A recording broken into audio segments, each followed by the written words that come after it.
Hi, good evening, everybody. Little surprise Wednesday night listing show I scheduled a little bit earlier tonight because I know there's a lot of other shows on Wednesday nights. It seems like it's the hot night, so I figured I'd sneak in at 5ish and maybe run till 7 or so. If anybody's interested, just going to do listing some more of those ads. I still have about 20 something left from the last magazine that we worked on, which was May of 1948. Hey, CJ, I'm glad you're here. Thank you. I know CJ's ready to roll. So I'm just wait a minute or so, see if anybody else shows up. It's early, I know, and people are probably just getting out of work. But this is my work. How you doing, CJ? Is everything going well? How's your sales doing? What is selling? What isn't selling? I ran a sale earlier today for, was it last night? I think it was last night, actually, for the print ads. I did a 30% across the board sale with the hopes that it would generate some revenue for me. And I got a couple, like, I don't know, 3 or 4 this morning as a direct result, which is kind of cool. I already pounded a bowl of grape nuts early this morning, so I'm glad you're enjoying it now. I had a big old bowl. Another one of my new passions is, it's going to sound strange, oatmeal milk. Regular milk comes with its own set of issues for a lot of people. So I recently picked up some oatmeal milk from Costco, and it is absolutely delicious. Gives me no belly issues at all. And when combined with, the grape nuts, talk about a potent combination, but really tasty. Love me some grape nuts. But yeah, the sale, we'll see. I think I ran it for like till Friday. So at the time it was 3 days, I believe, 3 or 4 days. Like I said, maybe 3 or 4 sales as a direct result, which was kind of cool. You send out 11 offers and got 2 small sales as a result of the office, CJ, or just in addition to what you sent out? Yeah, it is quiet. I mean, there's just no denying it. And, you see posts to the contrary from a lot of people that are doing great, and that's wonderful. But the thing that gets me the most is when you're not doing anything differently than you've always done and were successful with it, at least your core process, and things just tank like that. It's really disheartening, and you wind up scrambling and trying to do extra things that you normally wouldn't do, and almost like second guess. That's how I find myself, second guessing certain things. And, well, maybe, I need to tweak this. I need to tweak this. It still comes back to views for me, not necessarily the view count, but just, your overall exposure out there to the interwebs. Are these things being seen that we're listing? Are we just wasting our time? Is it just a small handful of people that are actually viewing? So yeah, it's frustrating at times, but I don't often do those kind of sales. I haven't had a lot of success with just the generic, 20% off, 30% off thing. I don't know why, but it's never really worked that well for me. That's why I was doing those coupons that I talked about a couple of weeks ago. But even those seem to kind of tail off a little bit. So I stopped with that when I did that mass end and resell similar a couple of weeks ago with the 3,000 or so. Might be time to do another one of those, but again, not whining, just I'm curious. I'm curious what it is, and I'm starting to wonder if just things in general are, if avail, like, just, again, not views in your account necessarily, just overall exposure out there. Is it being curtailed for some reason? Systemically? Is it, wonder what it is. I'm sure we'll figure it out. And I know it's, now it is summer. Yesterday was the first day of summer, and the whole slowdown thing is supposedly a factor again. So we'll just see what happens.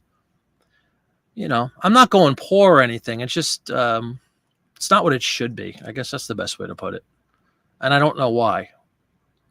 I don't know why. So I will keep tweaking. Hey, Carlos, welcome aboard.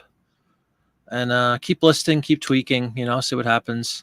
Try to get a variety of things up instead of just focusing. I love doing the ads with you guys on the show. I think it makes for good conversation, and it's a lot of fun. It's probably less dry than saying, here's a bin filled with Disney plushes or something like that. But, to each their own. I like this. So I list these for the show.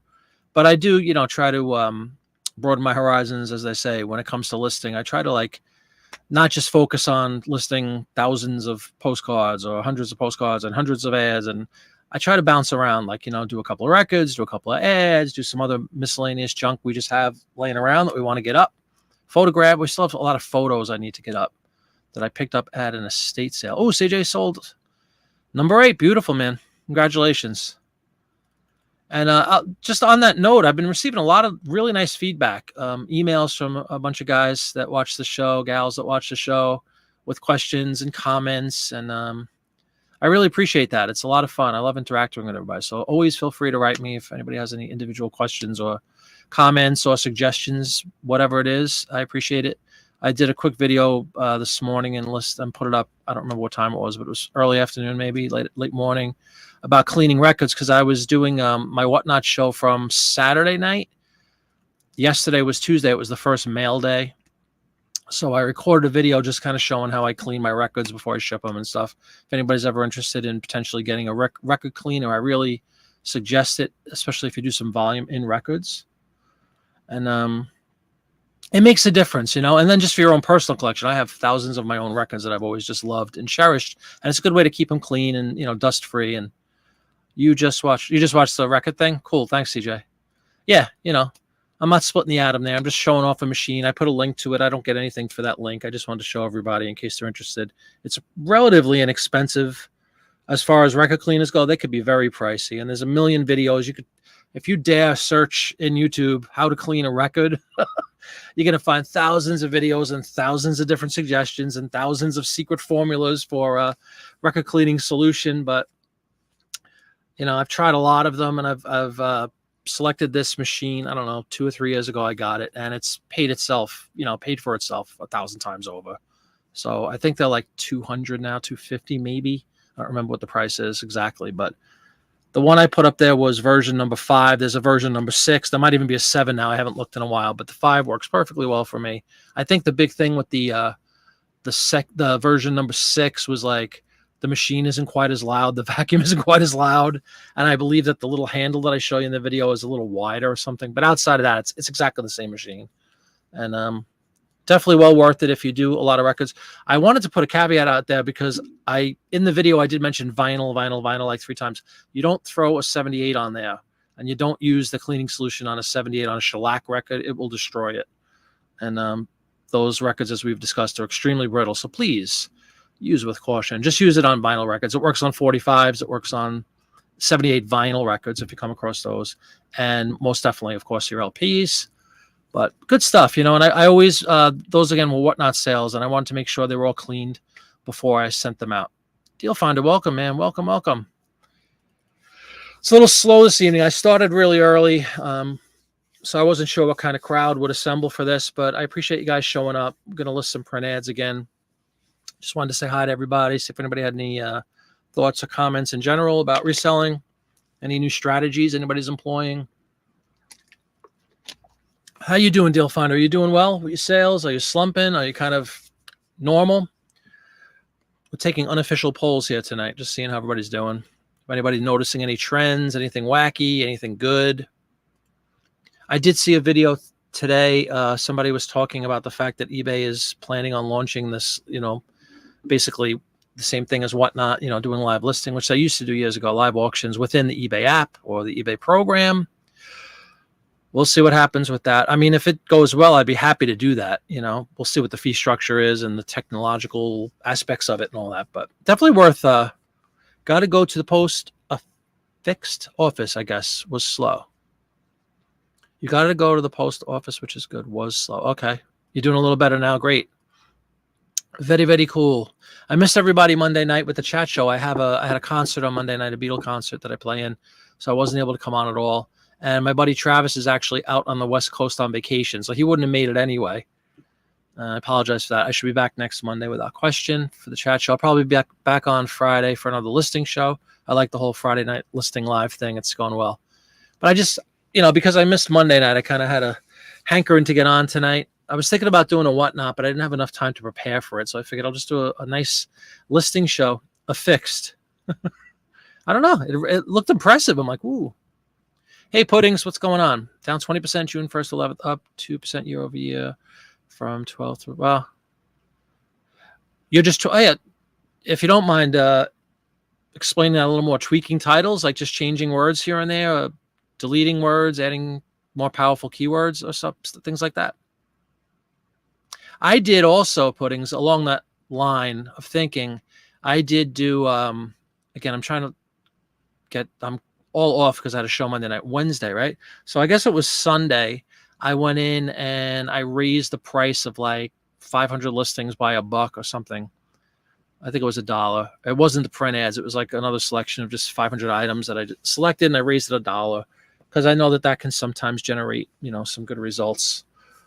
So I did do that. And I think the tweaking the title thing is kind of similar. Sales up over the week, and I think because I'm listing to always a good thing. Deal Finder, absolutely. Started tweaking titles, adding or deleting one word, changing dates from 1908 to circa 1910. Ooh, that's interesting. And obviously, based upon the name, I assume you're a postcard guy. Are you exclusively postcards, or do you do other things? And did you make those tweaks to all your listings, just postcards, combination? Talk to me, puddings, postcards. I'm curious to see what you're doing. I love to see people, it's a shame we have to do all these things, but I guess it's just maintenance and housekeeping, which you would do if you had your own business in any form, right? Whether it was in a store or in my case with my band, we're always, thinking of new ways to market and stuff. So I guess it's not unnatural, but it just seems like eBay requires a heck of a lot more hand holding sometimes. That's pretty cool. You started in the 11th. Oh, very good. Beautiful. And have they continued to? You're doing I think you said, 100 a day or something? Very nice, very nice. Deal Finder sold a $10 postcard. Yep. That I assume you got dirt cheap, right? I picked up a lot of, I don't know how many there were, 25 postcards, I think. Disneyland postcards from Popeye a couple weeks ago, and I listed them all. I'm hoping that they sell pretty well. They're mostly like 50s and 60s Disneyland postcards, which for those of you who might not know, my wife and I are huge Disney fans, so we just kind of liked them anyway, but I figured what the heck, I'll put them up. Only speaking postcards. Okay, 85, 5% Victorian trade cost, 10% books and fabric. Cool, that's a nice mix. A paper guy, that's for sure, right? 12 cents, beautiful. Yeah, you'll take that $10 every time. Yep. Tweak, tweak, tweak. Always got to tweak. Always got to do maintenance. It's not always a bad thing either. I like the idea, like you were saying about, putting circa, instead of putting a specific year, maybe just putting circa a decade or so, which kind of comes back to my print ads. Let's say like we're doing 1948 tonight. Theoretically, I could put circa 1940s or whatever. That's just different ways. And it's also on your start tomorrow morning. That's what I did, puddings. I don't know, I guess 2 or 3 weeks ago at this point now. And I did get a quick lift, but it wasn't sustainable, unfortunately. And that's my only thing I don't like about doing that on a grand scale, is that I didn't get like a sustainable lift. It was a couple of days, just like when you do the same thing, when you do $1 up, $1 down. All right, Jill Fonda. Yeah, hopefully we should be on. Good luck. Go get them out. My post office has been closed for an hour and 15 minutes already. So yeah, you know what I mean? But good luck with that. And I hope it does. I hope it's successful for you. And I hope it lasts a little bit. I didn't see a long lasting result. I got maybe a 2-3 day uptick, and then everything was kind of back in the same rut it was in prior to me doing that. So again, I promise you, this is not a rant, as they say, or any of that nonsense. I'm just talking shop. It got slow for me again the last couple of days, and I list every day. Even the days I have shows, I'll get something up in the morning. I'll always do something. I always, feed the machine, as they say. But sometimes I wonder to what end, is it really, if there is some kind of system thing, like a lot of people are suspecting around that whole view count thing from a month or so ago. I don't know if that's true or not. I don't know if this really is the sad truth that we get way less views than we always thought we got. I guess that's possible too. But regardless, all you could do is continue to list, right? Put up good stuff. If you're in this for the long haul and you want to make this your way to earn a living, you just got to figure it out. Which is why it's so much fun talking with people in a forum like this, because you get, different perspectives and different techniques that everybody uses. So it's kind of cool. Alrighty. What do you say? Let me, I don't even know if I pulled up my screen. So give me 1 second. I'll pull up my eBay screen And let's get a couple of listings up. I still have, I'm just looking at my, the Seller Hub, the summary screen. I still have 163 recommended specifics that I haven't done. Try. And we've talked about this before on my show, and I've talked about this with other people on their shows. It's like, in a strange way, it's almost like when they put a number out there, right? It says add recommended specifics. If you don't do them, or if you blow them off and say something like, that tick box where it says don't remind me, it's almost your way of signing off and saying, okay, well, I now give eBay permission to not show these 163 ever. And so it bothers me that they're sitting out there, because I just think to myself, is it potentially that's 163 that are being completely hidden? I don't know. But it's frustrating, and it makes me, it's a temptation. And I think, when things are slow, should I just go in and finish them? Should I get rid of the 163, which I did, 2 months ago with 300 something. And then when I did that 3,000, all my listings ending, reselling similar, I wound up getting another 163 new ones. Drove me nuts. So let me pull up my drafts folder. I'll pull this up for everybody, and we can get rocking on tonight's festivities. All right, let's share the screen. Hey, Dawn, welcome. You're welcome. What are you sorry about? You're here just in the nick of time, Dawn. I started early tonight. I was telling everybody at 5 o'clock, so I'm assuming that people might trickle in later on. We'll see. That's okay. And it's also kind of an off night for me. I think we did Wednesday nights a couple of times in the past. But as I alluded to in the beginning of the show, I know there's quite a few other channels that, for whatever reason, seem to have Wednesday night as their night to do their live shows. So I figured I would sneak in a little early. We'll get some listings up, see what happens. It's been item specifics. Yes, been filling them out over the last 2 months, and I have watched my sales go from 30% year over year to up 2%. Yeah. Jeez. Yeah, that's not encouraging at all. Talk about a loss of motivation. You figure, screw it, just leave them there, right? That's what I think sometimes. But like I said, then I worry that I might be signing my own death certificate there and saying, well, 163 listings eBay, don't bother showing them. All right, let me get my screen up.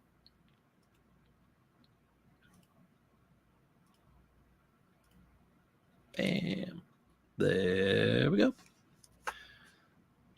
Okay, I'm going to get rid of the banner so we have more room for the screen. There we go. Okay, can everybody see?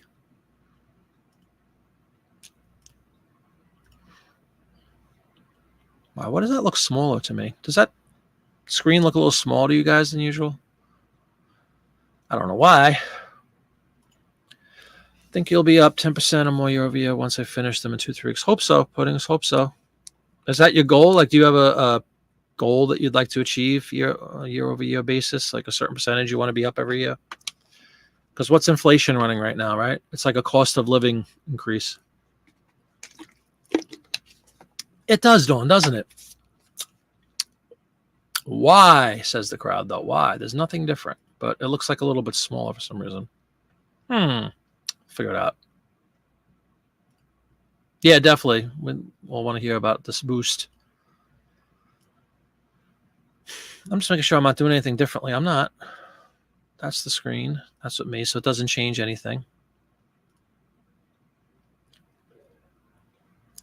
Oh, no, my browser isn't reduced at all. It's actually at 120%. Trying to get out of here, but I want to mention many fields are useless or have no value for the listing, non-applicable NA. So I will keep. So will it help me to fill out? I don't know. And that's so true, obviously, for the majority of these things, to be honest with you. And I've put NA in most of them. Originally, what I was doing, Deal Finder, was I was clicking that little tick box, like where it says don't remind me again or something, I think it says.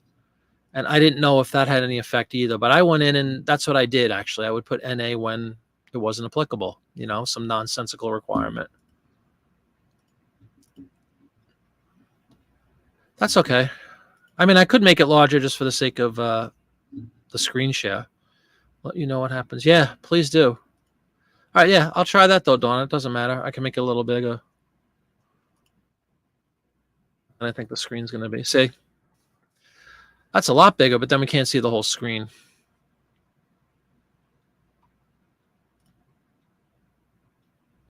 That looks better, right?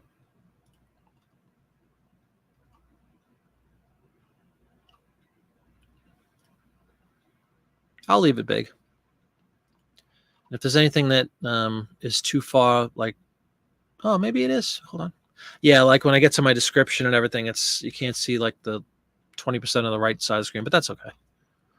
Who cares? All right, guys. Same magazine. We're still, thank you, Dawn. We are still working with May 1948. I can't even tell you how many, I should tell you, but if I look up my custom SKU, we have to have close to 50 ads in this magazine, which is just astonishing.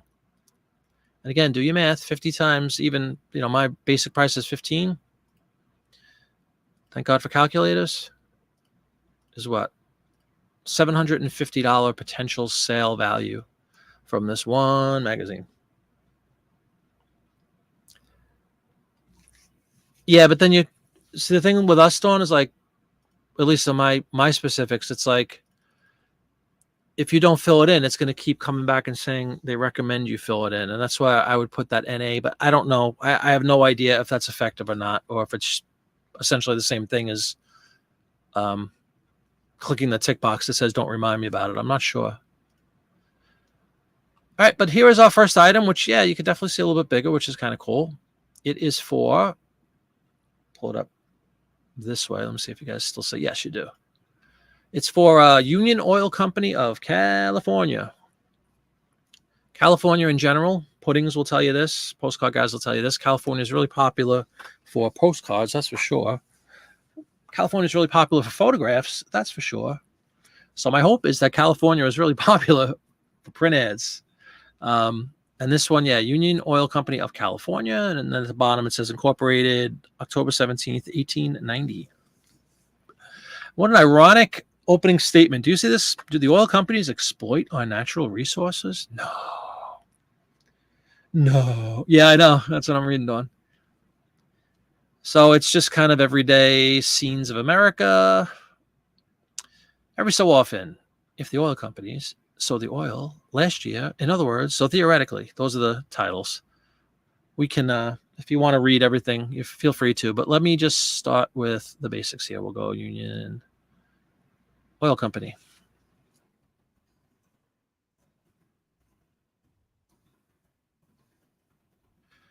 You can see just by putting Union Oil Company of California, we've banged out more than half of the required of the character limit in the title. So let me see what category we fit this guy in. Look at this. Gas oil. Other gas oil. That's fine. There's nothing for this specific company, so we'll put it in other gas and oil company ads. And just, sorry, I didn't mean to jump right to that. Just to keep us all in line, we are still in May 1948 Life magazine.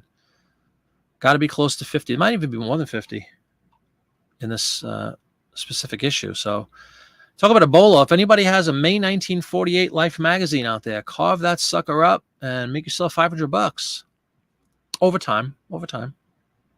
Okay, let's fill out. Speaking of item specifics, let's go in and do the required ones. Original, black and white advertisement.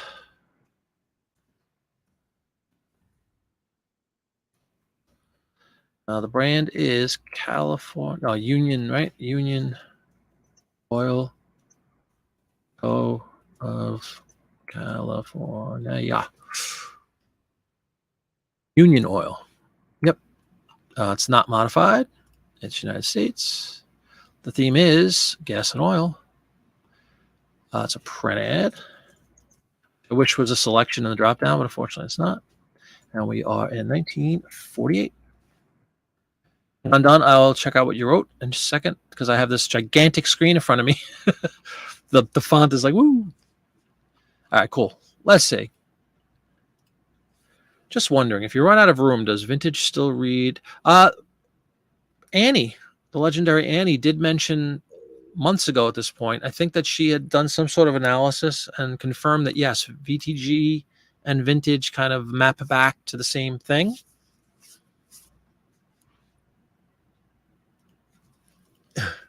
You use it. If I like the current title, I'll just tweak it by changing Vintage to Vintage. Yeah, I mean, potentially, if I have like lots of other keywords I want to cram in there. But, I mean, how many characters you save in VINTAG from saving 3? But that might be if that 3 or 4, whatever it is. I'm not a mathematician. But it's a nice option for sure if you want to cram something else in there and you're like, shoot, I can't. I do have my regular pricing scheme. And as I discussed earlier, I do have my print ads on sale right now. And it's kind of cool. You can set up your sale, of course, that if you list new things in a category that's already on sale, it will also, as you list those new ones, they will also be put on sale at the same percentage that you've discounted. Which is kind of cool. Now, as far as like what to say here, I'm looking for things like, if you look at the top left, it's a radio broadcast. You can see the microphones. Yeah, I don't think you're hurting it, Dawn. Not at all. The two do, according to Annie, they both map back to the same thing, meaning vintage. I'm sure there's a few words like that. Like, speaking of which, like right here, right? Union Oil Company. If you put Union Oil Co. period, I wonder if that's the same thing as company. There's a million examples of that, right? Inc. instead of incorporated. Do oil companies exploit our natural? That's all I'm going to write. I'm going to put exploit. Probably just natural resources. To the letter. Look at that. What do we say? 80, right? 80 characters. Bam. Starting off with a bang. Simple one.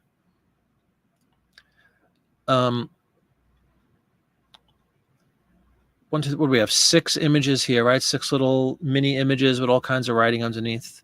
There was nothing in there that's like that intriguing. As we've discussed, if we had like a choo-choo train in the background, that's a truck. If we had a choo-choo train, if we had a dog, if we had a cat, if we had anything that people like to collect outside of the whole car and oil arena, then we would list that or, make note of it in the title. But in this case, yes. Oh, well. All right, let's list it. Bam. But you do like this larger screen, huh? I'm fine with doing that temporarily during the show. All right, great. Similar. There's one down. I think we have 20 or more still tonight, on top of all the ones we've listed. I think over the course of 2 separate shows. This is the 3rd listing show using the same exact magazine. Got to be a record. It's definitely a record for me. Speaking of records, do check out my new video. Not funny? Alrighty. Oil ad gone. I'm trying to get rid of that. Was one that was a leftover from the last one. What else? Put this one in. You can actually see now. Yeah, no, that's cool. No, it's fine. I don't mind at all. I just have to remember to, my whole browser is enlarged to like 200%, so I got to reduce it back to a sane level once I'm done. Good old lung busters there. Old gold. We're tobacco men, not medicine men. Old golds are made for enjoyment. Thank you, Dawn. Thank you. Yeah, just a little quickie. Another suggestion for tools of the trade if you're into the whole record thing. Old gold. Cigarettes. And cigarettes are probably the easiest as far as specifics. Really small amount. Thank you, Dawn. You can see right there. Tobacciana cigarettes. Bam. And then we'll just fill out basically old gold and US, I think. See, old gold. Not modified. US. Done with the specifics. Just like that. Can't beat it. And then as far as the ad itself, stark black background. The image of some wispy smoke coming from that cigarette. And they're tobacco men and proud of it. Really not much else. The pack is, gold. I guess fairly attractive in the realm of cigarette containers, cigarette packs. I'm going to put tobacco men. Not medicine men. Take that. Exactly, Dawn. You try to say this stuff live. Impress me. Get on live. I'm going to get Dawn. I'm going to be the first one to feature Dawn, right, live on YouTube. Hey, Jeff. Yeah. So you chime in when a mistake is made. Okay, I see. Hope you're doing well, Jeff. Hope you got all your stuff. Did you get your second and third? I think you even bought, what'd you buy, 3 lots from me? I hope they're all safe and sound. I hope you make a lot of money from them. Let me know if you need any help, any questions, concerns. I'll probably go on. I might go on Whatnot tomorrow. I wanted to go on today, like I said earlier in the broadcast, but I just didn't have enough time to set it up. So I figured, let me do a listing show because I already have all my ads, in my folder. I'll get you on. All right. Anything else anybody sees that they might want to highlight in here? Aw, thank you very much, Dawn. It would be a pleasure. Truly. Tobacco man, not medicine man. Old golds are made for enjoyment. We could put made for enjoyment, but I think that's enjoyment. 2 out of 2, Jeff. Look at this. You got them all. Cool. Enjoy them. Speaking of enjoyment, hope you enjoy them. Hope you make some money. Did you list any of them yet? Imagine, yeah, but listed them and they all sold. All right, we're going to list this one. Are you digging the new format, Jeff, with the super large screen share? Hopefully a little bit easier on everybody's eyes. Dawn with a great suggestion. I think I increased it to like 200 or something, or 150 or 200%. All right, there is our cigarette ad up. Hardly a session goes by without a cigarette ad or two.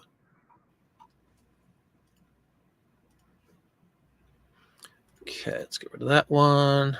What else do we have from the other day?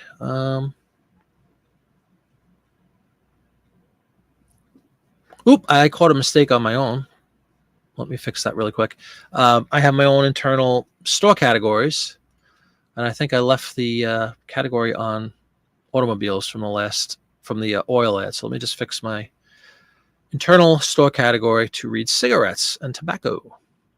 So if I'm doing some sort of finagling like we all need to do, I want to make sure I collect all, if I click on my cigarettes category, I want to make sure I capture them all. So just bear with me 1 second and I will make that adjustment. Yep, I had an automobile, see? Good thing we fixed it. That could cause a lot of issues. Not really. It's just like my own internal inventory system. I like to keep it organized. Oh, you watch on your TV? Okay. So it must look way better then. Good. Very cool. Yeah, remember we talked about that on Friday, right? About what do you guys watch on? And everybody had a different answer, which I thought was hysterical. It's incredible how many options there are now, right? To watch YouTube shows. Okay. So we got that fixed with cigarettes. It's in a proper category now internally. We have a lot of liquor ads tonight. If anybody's a fan of the booze, we got quite a few. We have a couple of not really small. They're 5 by 6 inch are the smallest ones tonight, like quarter of a page. I found a couple of really cool ones, in fact, with that form factor.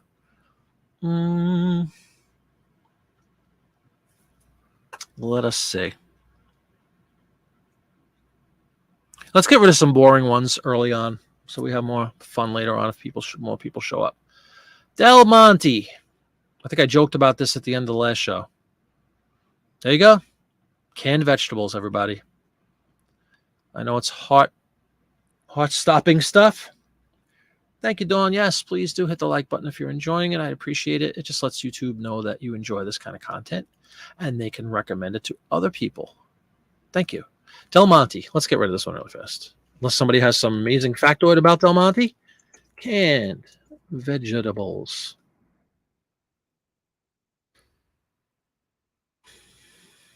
Get it into a vegetable category. Food and beverage. Sounds good to me. And my internal, once again, food. If I could find food, there it is. Food ads. All right. Let's fill out required specifics, multicolor, original. Brand is Del Monte, 2 words. Should be a print ad. Those who don't realize that. 48, not modified. US of A. The theme is food and beverage. Okay. Yeah, like I kind of joked about, not really a lot of stuff to talk about here. You're watching your iPad while listing and doing very cool. I love when people say they're listing along with me. I think that's really cool. Hopefully it's inspiring a little bit to get people listing. Always a good thing. I don't think there's ever going to be any harm from listing. Let's put it that way. We're all trying to always figure out things about eBay's algorithms and how do they decide who gets shown and who doesn't and yada, yada, yada, and do sales and do this and do this. At the end of the day, if you just keep listing good items day in, day out, good things going to happen. You know, I can't say of any negative coming of listing daily, unless you're listing garbage. Whenever it says, whenever you want simply marvelous vegetables, look for the brand that puts flavor first. There you go. What you do in this case, I mean, I could mention corn, peas, carrots. We could do that. Let's do that. Corn. It's all about the keywords, everybody. Corn, peas, carrots. I say carrots in Canada. Carrots. How do the French say carrots? I don't even know why I'm asking. Puts flavor first. Do we have space for flavor first? I think we do. And we are now 3 out of 3, 80 characters on the schnoz. That's what you call a veteran move, everybody. Just want to get rid of the Del Monte. Not for any reason, but like for discussing, you know, in a live show. It's just not a very exciting item to talk about. So it doesn't mean it's not a good ad, and it doesn't mean somebody might not want it. Far from it, as a matter of fact. People do buy Del Monte. We've talked about Campbell's soup 100 times. You know, kind of typical. It's always the same picture, basically, tomato or mixed vegetable. And yet people love collecting Campbell's soup. All right. There's 3 quickies right there. Bam. All of them using every character available, which I love. We do have a French... hold on. Puddings. Okay, hold on. You watch your iPad. Yes, sir. You just said that. That's very cool. If you take too long doing a listing, save it as a draft and resume the draft. You won't lose your work. Correct puddings. I don't know what the exact timeout period is necessarily. It's probably a few minutes, but I have been burnt by that. I don't think I've been burnt by it on a show, thankfully. We usually, even though we talk a lot during the show, once we get into this listing portion, we tend to move pretty swiftly. But you're right, absolutely, because that's frustrating. It'll just like, you'll lose all that stuff. You got to start over. So good advice, puddings. Carotte. How do we pronounce that? I don't know anything. I don't know a lick of French. Yeah, you say that, Dawn, but have you, I mean, maybe that's something that's been enhanced. I've been burnt by that in the past where just like you lose it. But maybe they do have an autosave feature, which would be a good thing. All right. Vegetables are out of our life, at least in the short term. They should be in your belly, but they're out of our life as far as print ads goes. Should we stay in food? Once we get into food, I kind of like to stay in. Hey, Rootin, what's going on, man? Welcome aboard. Sorry I jumped on so early. Hey, Barbara, welcome to you too. Merry Christmas. We always got to say Merry Christmas to Barbara because of that festive little picture that she puts up there. Welcome aboard. Supposed to say, but sometimes I get that spinning. Yeah, exactly. I've had that happen multiple times, Rootin. So err on the side of caution. Just save it. If you're going to be yapping or you're going to like walk away from your desk, go get a drink or whatever you got to do, just to save yourself a little bit of frustration. Hey, Bob. Rootin, is that your name, Jake? I could just say Jake instead of tripping over Rootin for relics over and over. Always try to shortcut these things. List a bunch of paper. Very cool. Very cool. Anything specific or a whole like variety? Postcards? What kind of paper? I love listing me. Love listing me some paper, as you see. You're a jerk. I thought you said you're Jake. Hey, Jake. Where's your better half? Is she listing? If it's okay to call you that, let me know. If it's not, I have no problem calling you by your YouTube name ever. But it's just good to know people's names. Oh, man, hold on.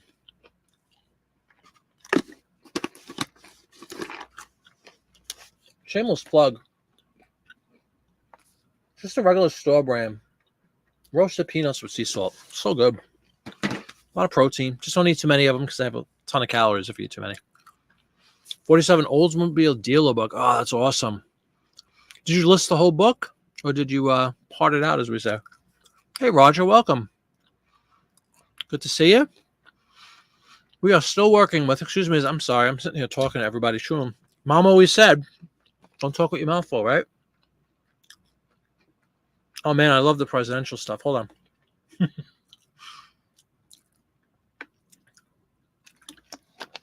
But hey, we're all buddies here, right? Welcome, Roger. 52 presidential election blot. That's awesome. That was too nice, yeah. Nice. Did you put it up for some big bucks? I bet you there's a whole book. So it had all the models of that year, the 1947, 48, whatever it was, the model year. That's really cool. How to explain French pronunciation? Yes, that's a very good point, Dawn. Probably calotte or something like that. All right. Well, we got the first three up really painlessly. People are starting to trickle in, so welcome aboard to everybody that has chimed in. I apologize. I did go on kind of early tonight. I started at 5 just because I felt like doing some listing tonight. I felt like doing a listing show. I missed everybody Monday on my chat show, which we didn't have because I had a concert that night, so I wasn't able to be on. And I was debating whether or not to do a whatnot tonight or this, and I went with this. And I might probably do a whatnot tomorrow. And then Friday night, we'll do a Friday night live. Again. Because you can never list enough. That's my theory. Thank you, Dawn. What was the one we just listed? Del Monte, right? Okay. Let's pull up something else. And I was asking if anybody wants to stick with food for a bit. I guess we'll stick with food. I don't have that many food ads. I have a couple. Here's a brand I have not seen. Oh, and of course, it's too big. So hang on 1 second, everybody. Like karate. Probably. Hey, Karen. Welcome. Thank you for your email. Hope you got my response. If you have any more questions, let me know. You could just write me here or you could write on the email chain. But thanks for reaching out. That was a good question. Good point. What am I doing? I'm fixing the size of this ad. Hold on. A little bit too big. Actually, Karen, you jumped in just in time because this is one of the what you were talking about with the large scanner. I do absolutely scan all these big ones with my big flatbed scanner. And once in a blue moon, like now, it's so big that it's actually exceeds the limit for eBay. You get greeted with that nasty image size is too big splash screen that we just encountered. So I can reduce it by like 20%. It makes a little difference. Thusly. Here we go. Anyway, yeah, this is a brand I have not heard of. So if anybody knows of this, let me know. We'll pull it up. All right, let's give it a second chance here. Try it again. Add photos. Here we go. Look at that. Meadow Gold Butter. Anybody familiar with that brand? Meadow Gold.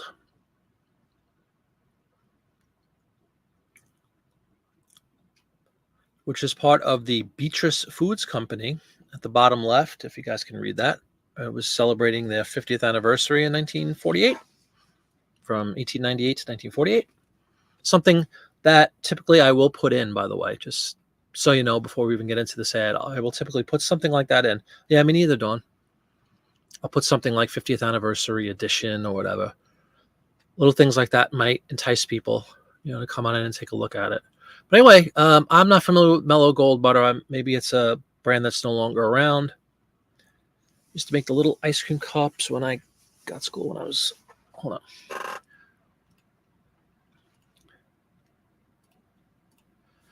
They used to make the little ice cream cups when got at school when I was a children.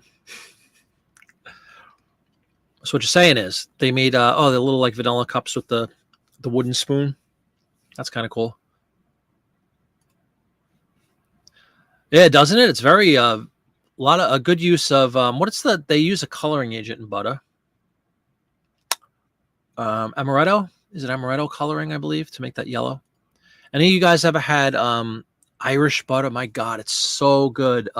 Kerrygold, same thing. It's such a rich, like yellow, vibrant yellow color, very deep, very much like cheddar cheese, like CJ's saying. Oh, Don, you've heard of Beatrice Food? Okay, cool. All right, it does. I agree, CJ. I'm assuming that I don't know if it's any indication of the flavor, the more yellow color, but if you guys have never tried, it's out there now. Go to your local supermarket. Kerrygold butter from Ireland. Marron. It is so good. Meadow Gold. Gold butter. Or as we say in France, butter. And this would probably be in dairy. Yeah. Food, dairy, advertising, print. Let's throw it in there. Rootin' loving the Irish butter. Me too, man. And it's in small doses. Like I don't want. It's so rich, and I'm sure it's heart clogging without question. But at the same time, once in a blue moon, God, it's good. And it doesn't. And then you don't want to go back to regular butter after you have that because it's just so good. It's so rich. Original, multicolor. Let's fill out our basic specifics. The brand was, what the heck is it called? Meadow Gold. Print it.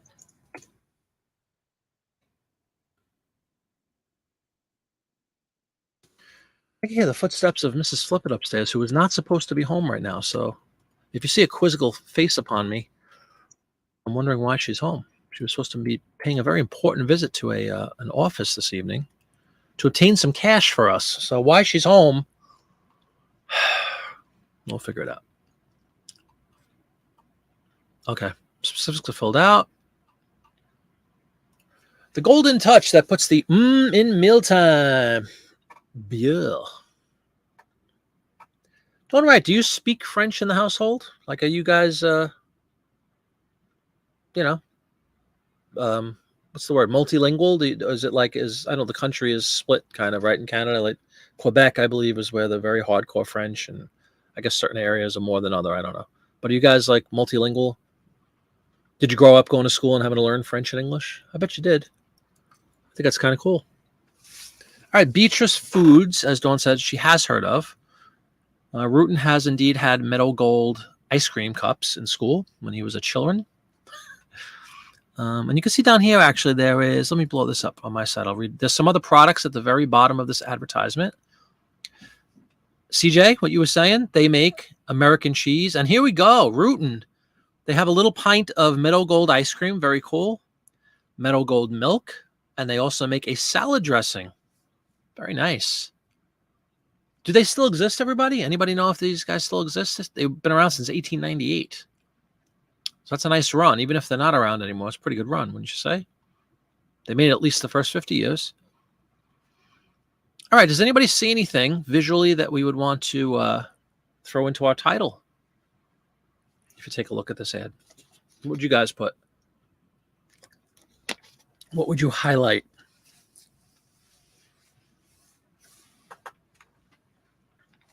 Bouteille. There we go, Bouteille. Let me refresh my second computer here quickly. There we go. There's everybody. It froze for some reason. Let's go from top chat to live chat. There we go. Not heart clogging at all.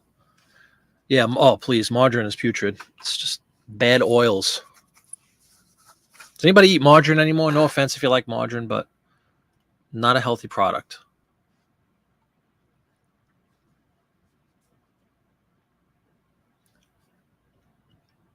Oh, there we go. Karen with some info. Hold on. Love Kerrygold too. Absolutely, Karen. Bouteille. Not hot clogging at all. Margarine, yes, we said. Just say no to margarine. Definitely not fluent, but in Ontario, we have to take French from grade 4 to grade 9. Carl speaks it, though, I think. Oh, cool. And Karen with some Google action saying it's now part of Conagra. defunct in 1990. So that's a heck of a man. So 1898 to 1990, 92 years. That's a good run. I bet they made some money. The fine folks at Meadow Gold. But I guess I've heard of Conagra. I guess they purchased them, huh? Did they morph into that company, or was that like a parent company that purchased them? Let's do a little more digging, Karen. Come on. No, I appreciate it. Again, back to this picture, everybody. What do you see? Does anybody see anything that they think would be noteworthy in the title? Like we could just put, dinner set or table, dining table, acquired. Thank you. Thank you. I appreciate that, Karen. Acquired is a nice way to say it, right? Take it over. You got asparagus. You got a nice little some kind of roll up there at the top. You got a cake. You have the general sort of, it looks, I guess it's dinner. I'm not really sure what's going on. You have a little, I love that little butter spreader knife, that little tiny one down there. That's kind of cool. And again, you have the other products related down there: ice cream, milk, American cheese, and a salad dressing.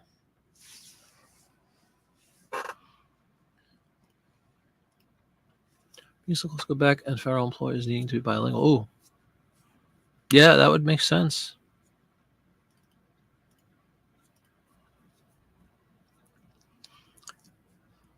All right. Well, I am going to start filling out some stuff here as far as keywords. We have Meadow Gold butter, right? I'm going to put, what am I going to put? I'm going to put cake because I think people might search for cake. Remembering always this doesn't have to flow like a sentence, even though it's tempting to do that. Just put some words up there. Beatrice Foods Company. I might actually put Beatrice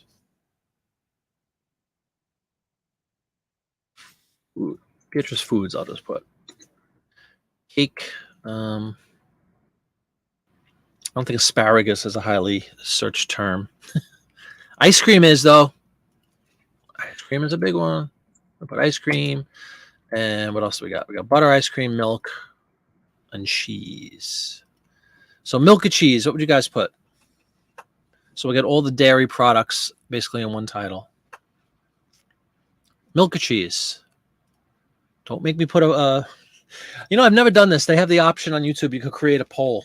Let's do this for fun. I want to see if it works. I've never done one. It's only yes or no. So much for that. I wanted to put milk or cheese. But let's just stick with, just let me know. Would you guys rather put milk or cheese? Cheese. And yes, that was Mrs. Flippett, who's supposed to be acquiring money for us, but for some reason is home already. Oh, thank you. Who's on? Cha-ching, cha-ching, cha-ching. Mission accomplished. Hi, honey. Hi. Who's on? 17 people. We're doing a listening show. 17 people.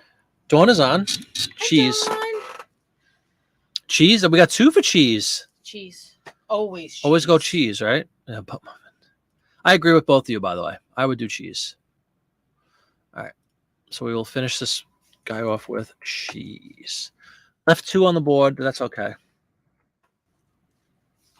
I ordered something from Dawn. You did. Did you talk with her? Because she actually asked about that earlier. Thank you. I have to figure that out. Okay.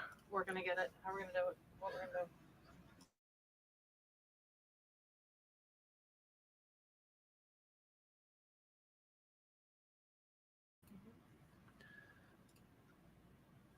She said, hi, Dawn. All right. I think we're done with this one. Right? We got it all in. Let me just dummy check once again. We're in dairy. Yes. We got food. We got all the specifics filled out. We have a price in play. Let's list it.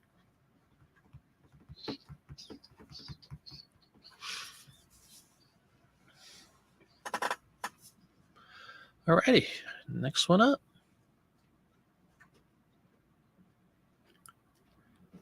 For some silly reason, I have high hopes for that one. I'm not familiar with the brand. I know a couple people were familiar with the brand.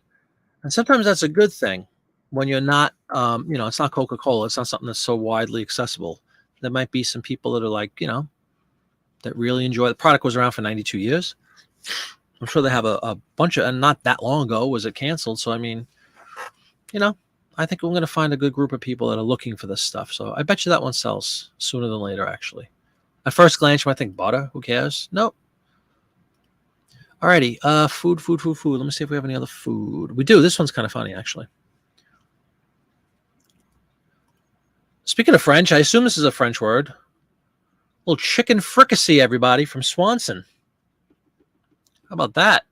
When's the last time you saw a chicken fricassee with a butter gravy?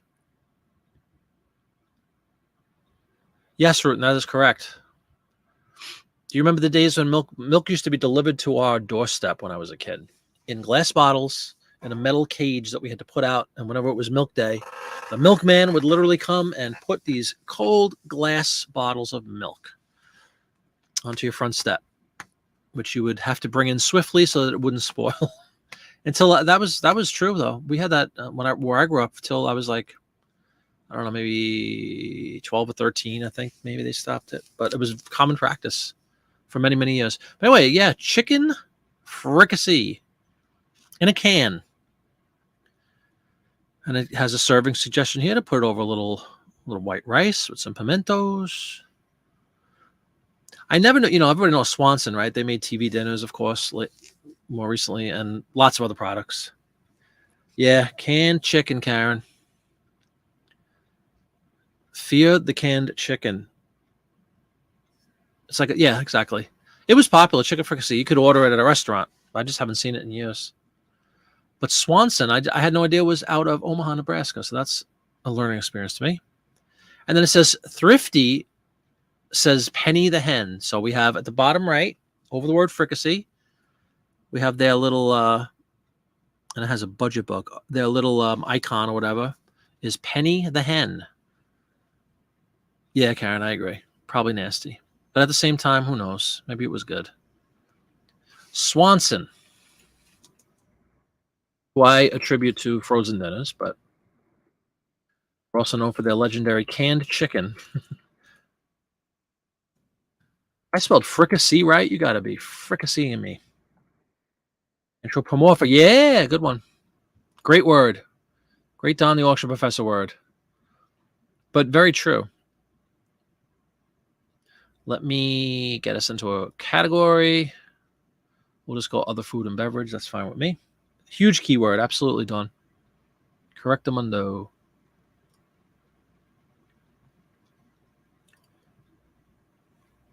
Look at that. Use it when you can. It actually had a swan logo back. Oh, that's cool. Yes, me too, Dawn. Anthropomorphic. We will put in.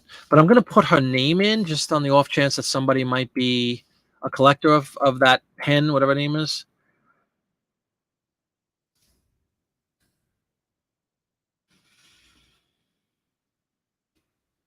What I'm trying to do desperately is copy and paste the word anthropomorphic so I don't have to misspell it 45 times. Anthropomorphic.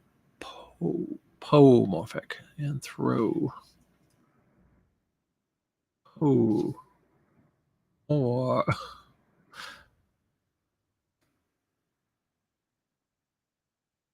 great word. Doing right for the win. All right, let me just fill this out. This is a black and white advertisement. Doesn't mean it doesn't sell just because it's black and white. On the contrary, many people ask me that. So great.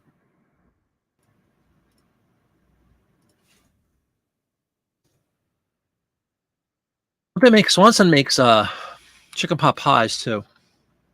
Rooting for that's hysterical. I'm sitting here listening. I was like, yeah, delicious. I love chicken pot pie. That's so funny. I say it and I look over and I see Rootin said the same thing. Like mines. 1948. Food and beverage. All right. Very cool. Anthropomorphic. Might be the first time I've used that in an advertisement.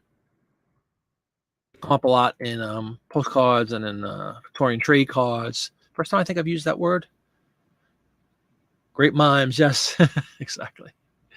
But yeah, that was another one. Delicious. Yeah, there's the swan as indicated on the label.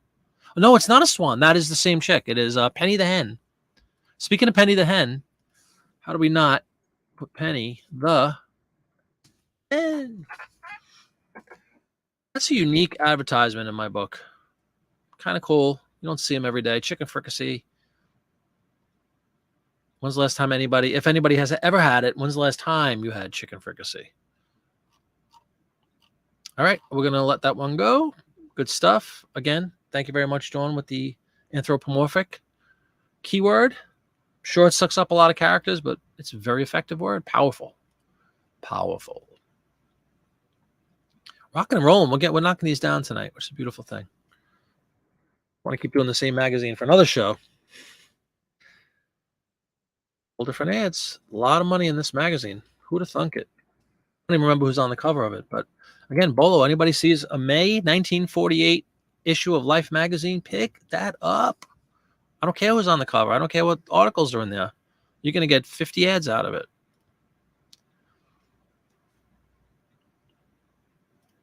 Penny AK, Chicken Little in the... Oh, really? Also known as Chicken Little? Henson. That's a great idea. That's a great point. I've heard of it, but I don't know if I've ever had it. Didn't the cartoon in the Three Stooges? Yeah, I think so. It's just an old-fashioned thing. Chicken a la King used to be able to get... Who's the Chinese food that was also in a can all the time? Choi, something Choi. Oh, my goodness. I have a million ads with those guys. Well, anyway, you'd see that all the time. Chicken a la King was very popular in a can. Pour it over some white rice. What is that brand? Rutan. Something Choi. Like canned Chinese food. Oh,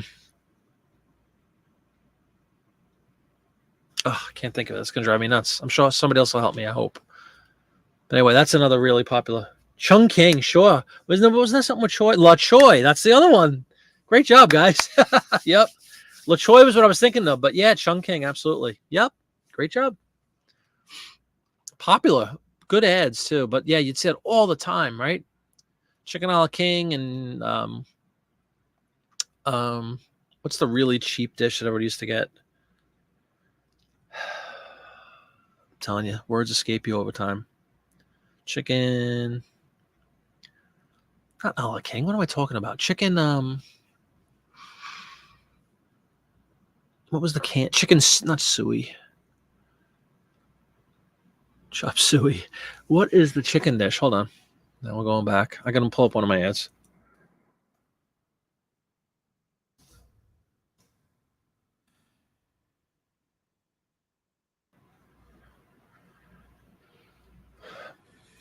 My mother used to always get... It's like the cheapest thing on the menu. Not Kung Pao. It's kind of an old-fashioned thing again, but everybody used to get it. It was like the cheapest. I love chicken chow mein. Chicken chow mein. Oh, man. General Tso's. No. Mugu Gai Pan. No. Sweet and sour is good, too. I looked up Chinese food chicken dishes, and, of course, the one I want to pull up is not. Chow mein. Chicken chow mein. Chow mein, Karen Young. Correct. Yeah, chicken chow mein. It's like the cheap. It was like 90% celery and vegetables and some kind of salty sauce with a smidgen of chicken. You could get like a whole quart of it for or pint. What's bigger? A quart? I think a quart is bigger. For like $2 and throw it over some rice and you had some Chinese food, but it wasn't a lot going on. It was mostly just shrubbery that they covered in soy sauce. Chicken chow mein. You'd see lots of advertisements for that stuff. Yeah, I had said chicken a la King before, Rutan, but is that Chinese? Isn't that like a... Is that Chinese? I don't even know if it's Chinese. All right. Swanson is done. And welcome, everybody. I see our view count has virtually doubled in the last half hour or so. So welcome aboard, anybody who has come in. I started early tonight, 5 o'clock listing show. I just didn't want to... there's like 3 or 4 other shows coming on tonight on YouTube. I think they start at like 7:30 through 9 or something. and I just wanted to sneak in a little bit before those guys. Don't want to conflict with anybody else on their designated evening. Just want to get some listings up. So it was either do a Whatnot show or do this, and I figured I would do this tonight and I'd do a Whatnot on Thursday. And then we'll be back again on Friday with another listing show, and I'll have a new magazine. And maybe we'll do some other stuff like we've hinted at previously with records and 78s, and there's all kinds of stuff we could list together. If anybody has any ideas or something they'd like to see, let me know. And if I have them, we can mix it up a little bit. I just have so many of these ads. You like the shrubbery thing, Dawn? Yep. Awful. It's like you mowed the lawn and then threw it in some soy sauce with a piece of chicken this big and threw it all over white rice.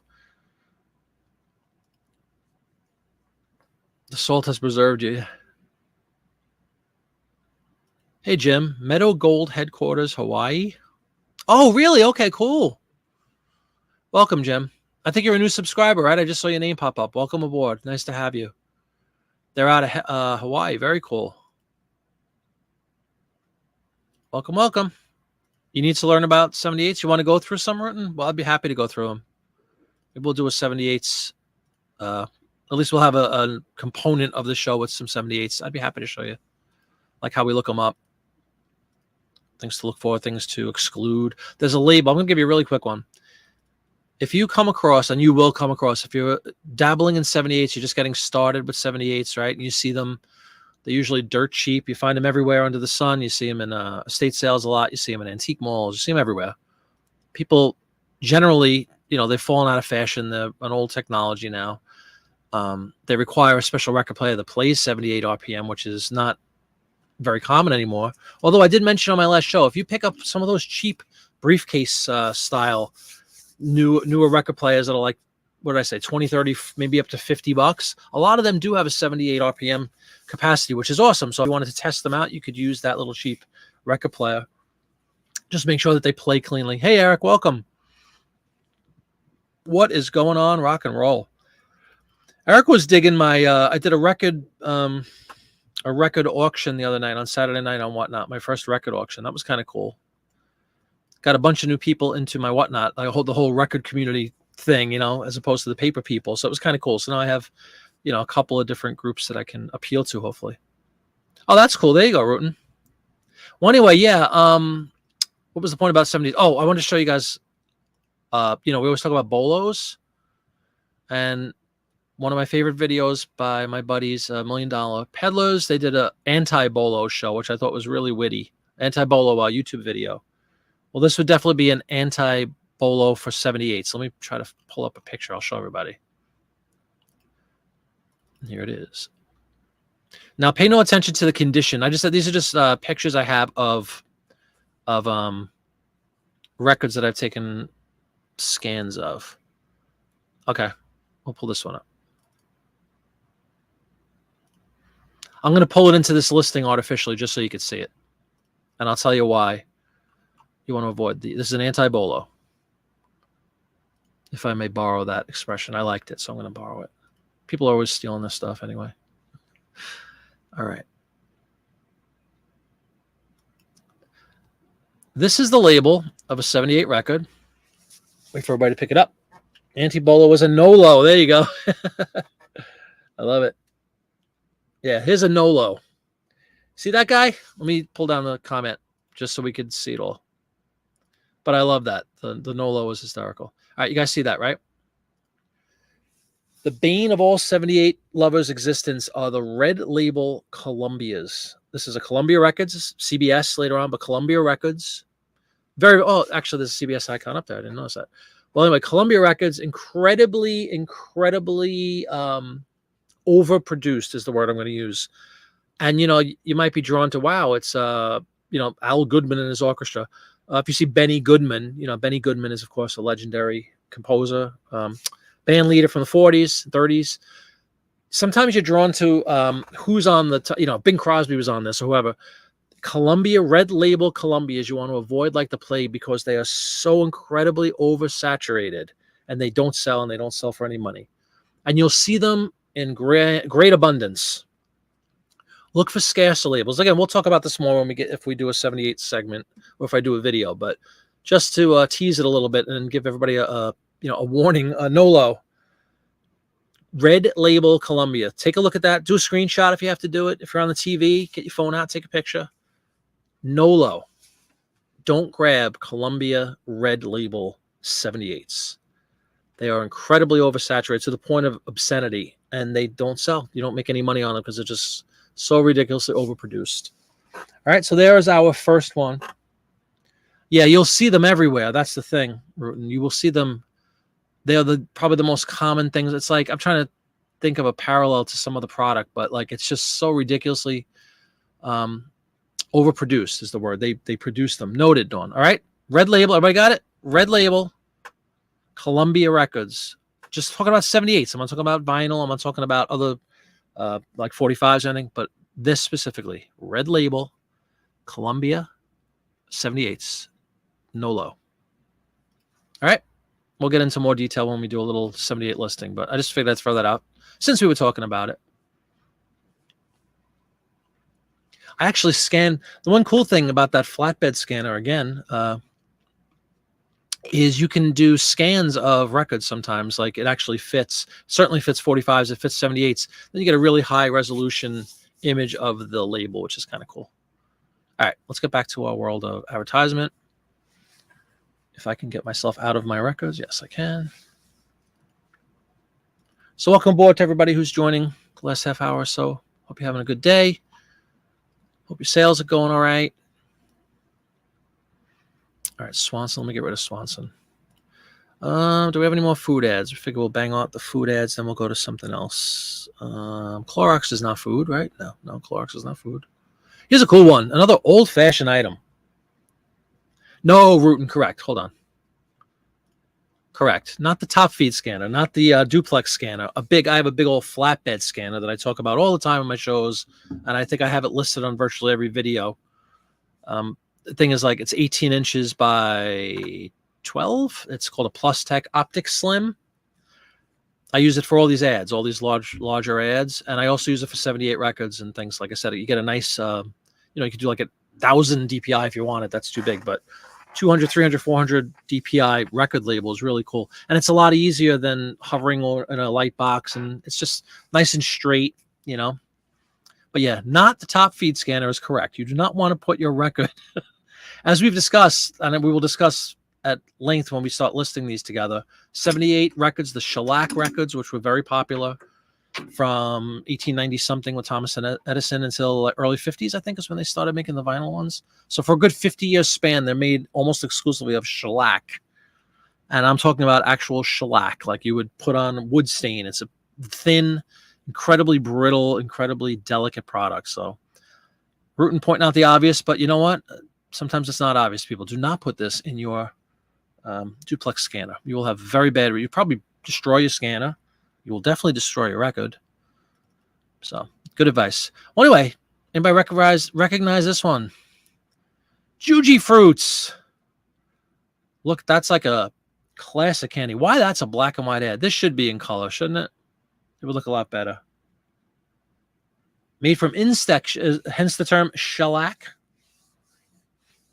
Rooting with some good information right there. Just for a minute, take a look at these guys. Juicy Fruits. Juju Fruits. Very popular candy. Used to be anyway. There is an equivalent to this, and I can't think of it. Maybe Dawn will, but if you look at the image of the shape of these little like jelly, they're like hard gel candies is the best way. They probably have gelatin in them, which I despise, but I can't confirm or deny that. I never really looked at a box of Juju Fruits, but very popular candy. I don't think I've ever listed a Juji. Is it Juji? Yeah, Juji. I used to say Juju. Juji Fruits advertisement. This is my first one. But I do know that they were hugely popular. And I don't know if they morphed it. I don't know if another company like Swanson or whatever. What was the other ad we did? The butter ad. I don't know if somebody else acquired whatever company this is. It looks like Heide, H-E-I-D-E. Henry Hyde, Inc., New York, New York. That's a cool product. J-U-J-Y Fruits. Let me see if that's one word or not. J-U-J-Y Fruits. I guess we'll put it on one. Candy. Something tells me when we do this search, it's not going to realize it's candy unless you say it. Candy and nuts.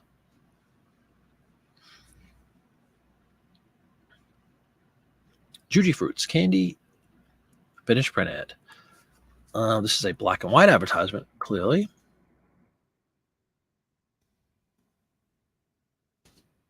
This is an original from 1948. The brand is, actually, we're going to put HEIDE as the brand. Print ad, 1948. Not modified. United States. Theme is candy. LaChoy, says Jim. You're talking about the Chinese food, right? Yeah. You'll see lots of advertisements for those two brands. Chicken chow mein and chicken a la king and canned Chinese food.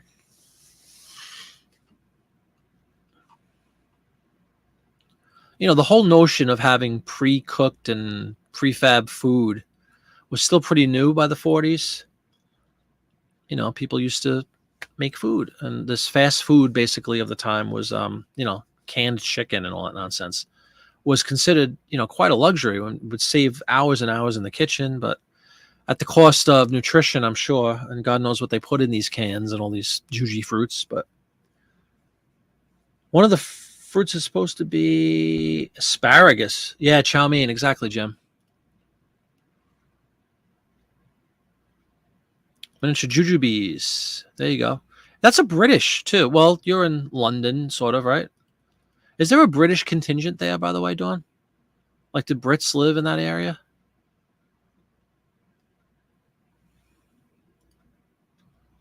Just got a message from Hip Stamp. Anybody else on the Hip platform? Canadian kids call them Juby Jubes. That's funny. Should be a color ad. Yeah, I know. What's going on? They didn't kill enough insects, I guess. Weirdly enough, one of the shapes is supposed to be a spag. That is very weird. Chow mein.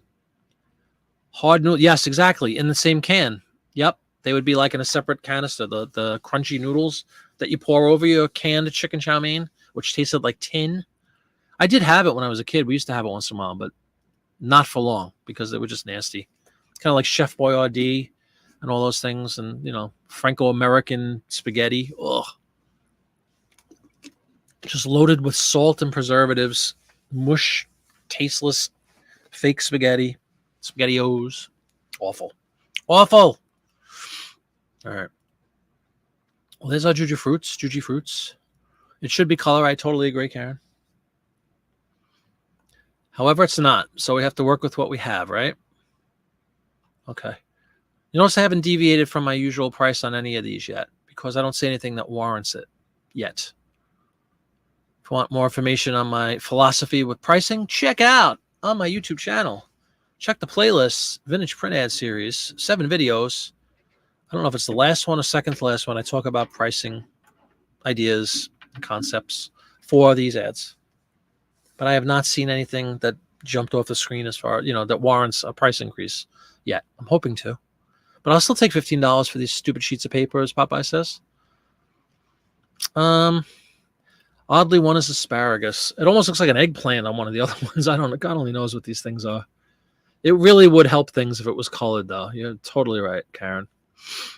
Well, does anybody see anything maybe that we could talk about in a descriptive fashion here for this one? Because all we have so far is Juji Fruits candy. Multi-shaped. I'm not even sure what to say. This is a tough one. Multi-shapes. Multiple shapes. Is it jelly, kind of? Let's look up Juji Fruits and see what's going on.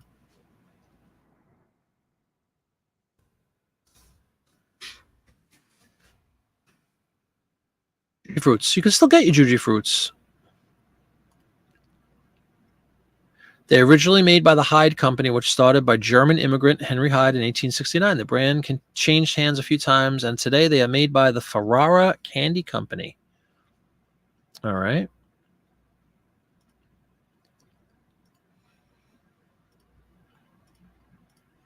Check this out, everybody. I'll show you what this ad should have looked like. Share another screen quickly.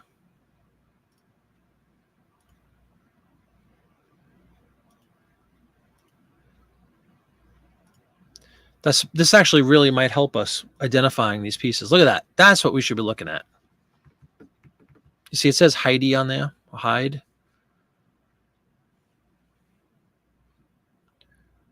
No gelatin in the current Juji fruits, at least. Very cool, Dawn. Jim is picking up a few. Oh, hold on.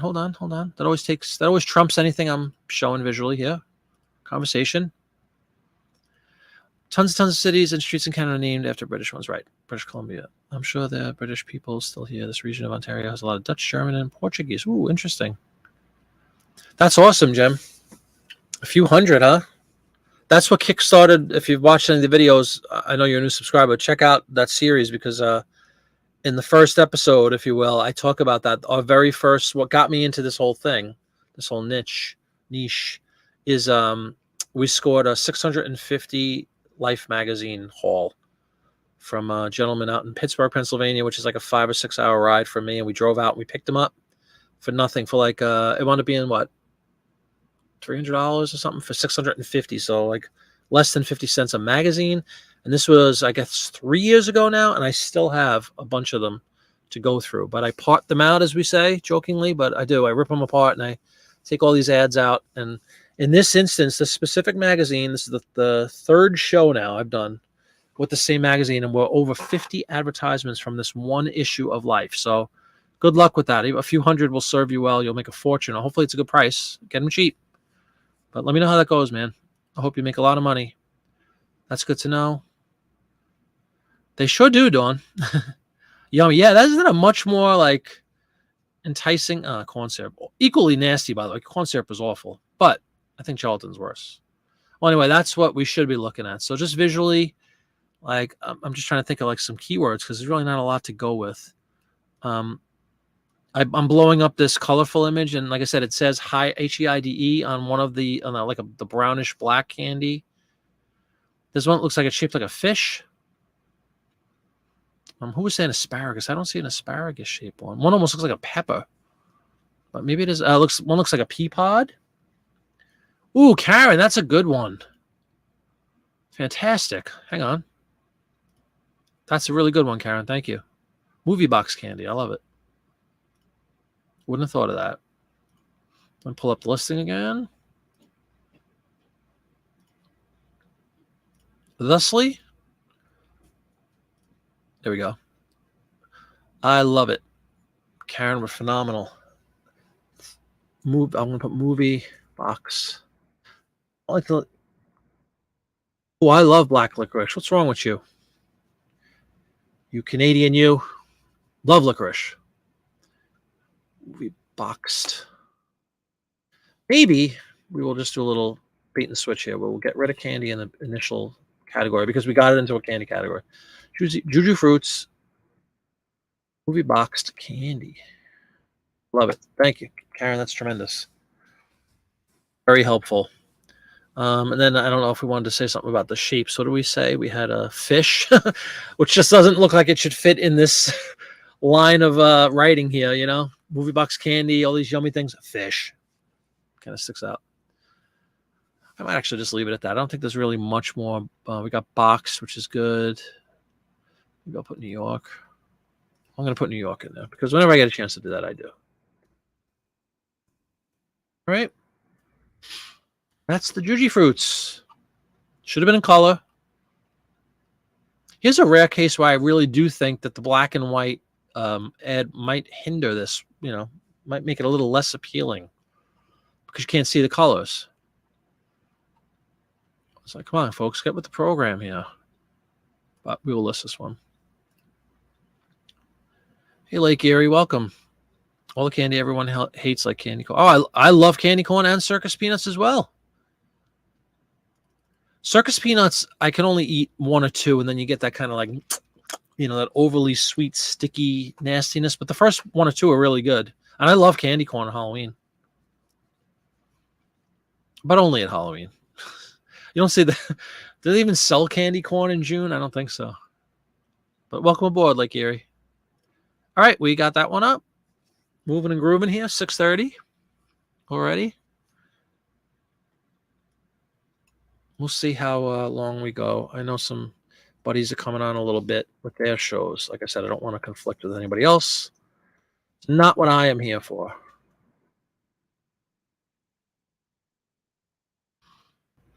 Bam. Let me see if that ends our food odyssey this evening. I'm not positive if it does. It doesn't. We have a lot of, I talked about this earlier, but I know a lot of people jumped on later. We have a lot of booze ads tonight. Nothing wrong with that. Let me pull up one of the smaller ones that's very cool that if I didn't do a closer inspection on, I could have easily missed this one, but it's an important one. And here it is. And hopefully you guys will all know why that's an important ad. Take a look. This is a smaller form factor. It is a 5-inch wide. It's quarter of the sheet. 5-inch wide, 6-inch long advertisement. Look at Jeff with all the specifics. Hold on. Candy corn syrup. Choose your fruits are as follows. Asparagus bundle. Asparagus bundle. Okay, banana, grape bundle. Pea pod. I saw the pea pod. I think I saw the pineapple. Raspberry and tomato. Correct, Rutan. Well, you could also read that it says Ray Bolger, but beyond knowing that, who is Ray Bolger, of course, everybody? What is he famous for? Why do we care? Why does that change this stupid little shaving cream ad into something that actually might sell? And might sell well. I might sell at a premium.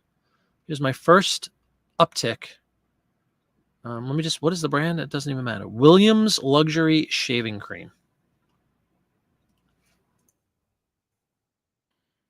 That's right again, Rutan. He plays the, gonna put all, I hope I can fit all that. Luxury Shaving Cream. Cream. Some people spell it C-R-E-M-A. E-M-E. Some people spell it like this, cream. But yes, this would be Ray Bolger. This is so important that I might blow off some other words. Ray Bolger. Yeah, of course he plays. Yeah, clearly he plays Dorothy. Nope, not. He plays. He probably could have played Dorothy. Yeah, Karen, close. That's the Scarecrow. If he only had a brain. So Ray Bolger. I'm going to put Scarecrow, and I'm never going to be able to fit Wizard of Oz. We need. So what we're going to do is we're going to go to our. Well, first we're going to pick a. I'm going to get rid of all this first. Cut and paste. We're going to go get into a correct category, which is shaving and razors. Beautiful. If you only had a razor, yes. I'm going to change this to my personal care product selection within the store. I'm going to fill out this really quick. Black and white. But you see how that's like an easy one to mix. That's a miss. And if you're just scanning through a magazine, if anybody's new with this and you want to kind of, you'll see, I think the initial thing that you're looking for is the full color advertisement with good reason, right? The full color, colorful ads for cars and all these cool things that we've talked about for months now. But it's always cool, especially in the back. You'll usually find these guys, little quarter-page ads. Always take a look at them. I just sold, we listed this together, guys. Do you remember the ad? It was exactly a 2 square inch ad, 2 inches wide, 2 inches tall. It had a stork on it, the stork bringing the baby. And it was from 1906. And it had an image of a horseless carriage in the corner. Well, it just sold for $10 the other day, plus shipping. So I got $14.50 for a 2-inch by 2-inch square, silly little piece of paper from 1906 for a razor blade for a car from 1906. So yes. The size of these ads. Look for the smaller ones; they sell great. And here's a gem. Ray Bolger just mixed in on some nondescript product, Williams Luxury Shaving Cream. Times must have been tough for Mr. Bolger here that he had to solicit shaving cream. But hey.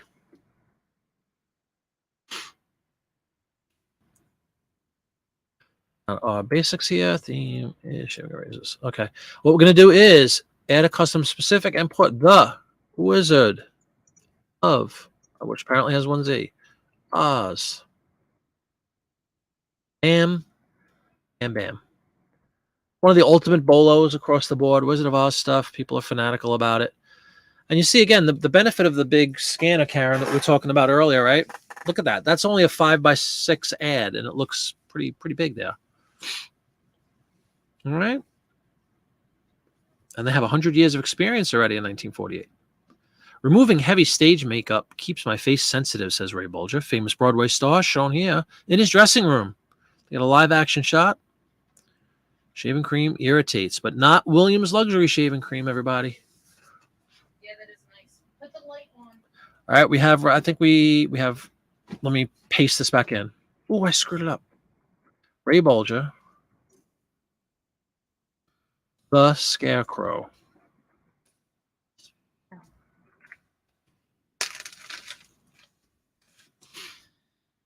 Right, and we got, so we have Ray Bolger, we have Scarecrow, we have Wizard of Oz in our, the type of specific. What do you mean?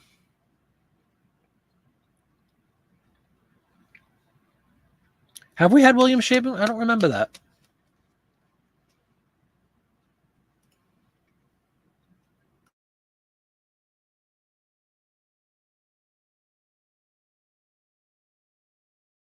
Can everybody hear you? I just muted to ask the question. How long are you gonna be?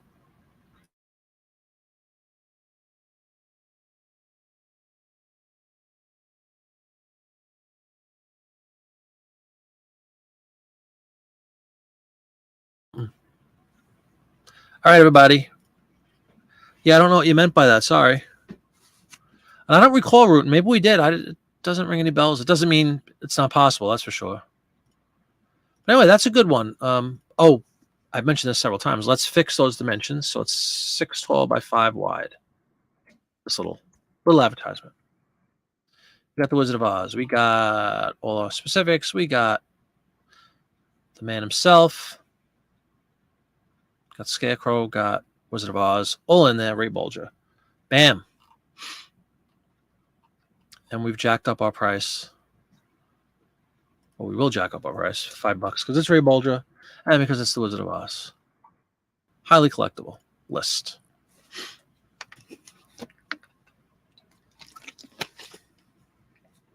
Hey Tracy, welcome. How you feeling? Hope you're doing well. Go check out 1987 Ventures Tracy on YouTube. She'll be coming at you with new stuff once her studio is completed, which hopefully we're making some headway on. Tracy, correct? Welcome.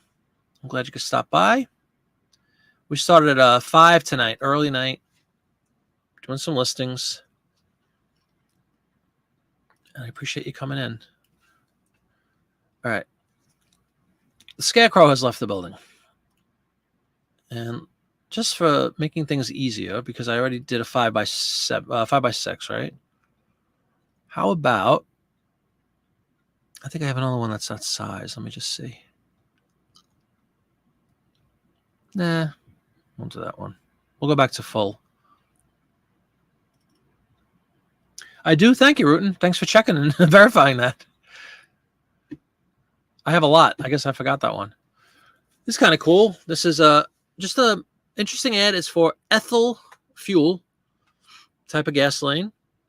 Identifies gasoline stepped up with ethyl, however you say it.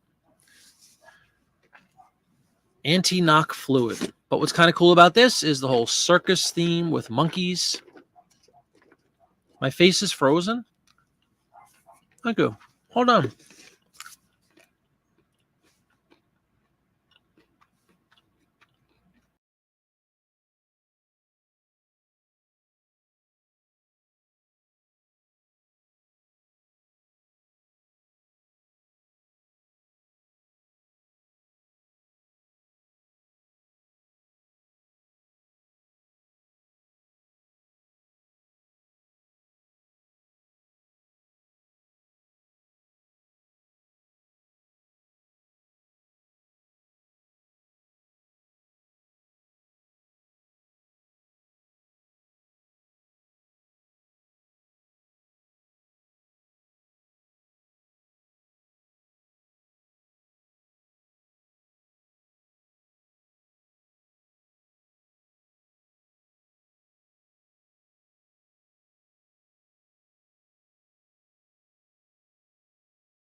Hey, everybody, can you hear me? Can you see me? Uh-oh, says Tracy. So I guess you couldn't hear me either, huh? Please let me know. Pudding says yes, I'm back. Cool. I don't know why I was gone. You couldn't hear me at all either? I was yapping up a storm. Hey, Don. Thank you, thank you. Sorry about that. No idea what happened, but it's fixed. All right, guys. Anyway, this is a cool ad because it's for that ethyl gasoline product. But the highlight of this ad is definitely the cool monkeys in a circus. And the ad says, when you go to the circus, the trademarks of nature identify these apes and monkeys. It's like a little challenge, I guess. You got chimpanzee, you got gorilla, you got other stuff. Orangutan. It's hard to see, it's so tiny. You have the organ grinder kind of monkey up there at the top left. So nice ad. Circus, hugely successful. Hugely collectible. I want to see if it makes any mention of what circus. Like, of course, Ringling Brothers would be great, but that would be definitely highlighted. There are some lots of lesser known local circuses. The Jolly Chimpanzee, the gorilla, the mandrill, who I'm not familiar with, the orangutan, the Hanuman, and the capuchin. Presented in cooperation with the American Museum of Natural History. For those of you who grew up in New York, like me, that used to be a classic. You always went on a school trip, and like you're in 4th, 5th grade, you go on a school trip. Our school trip was always the Museum of Natural History in New York. So it's another bolo thing, at least in this ad, and it's very, very small. Did it really? Yeah, it might have been a YouTube thing, Dawn, because there was absolutely nothing wrong with my setup. Like, there was no reason for it to not work. I'm just glad I didn't have to, reboot the whole thing. So, but yeah, that's very cool. So we have, the bright. Yes, I have seen it. I thought that was a man. I thought there was another name for that. I can't. And of course, now again, I can't think of the name of them. Oh my god, I can't think of what they. Maybe there's another name. Rafiki. Oh, okay. I thought there was another name for them. But anyway, really cool. You got different types of monkeys. You have circus. A baboon. That's the word I was thinking of, actually, Rutan. Never just. I'm your captain. No. All right. So very cool. Monkeys, circus. You have the expression, not my monkey, not my circus? Well, here it is right in one ad. Gasoline, cars, and the American Museum of Natural History all going on in one magazine. This is a good one. Digging this one. Thing is, it's not really a yeah, but is it? Yeah, because they're riding bikes and stuff. That's a good one. So we used that earlier, Tracy. It was the first time I ever used that word in a print ad. I've used it before in postcards and like the Victorian trade card stuff. You'll see a lot of those. The first time I ever used it was earlier today. Dawn Wright instantly said, you got to put anthropomorphic in there.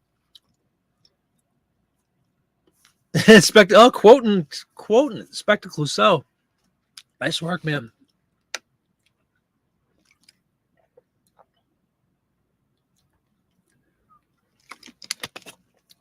Great stuff.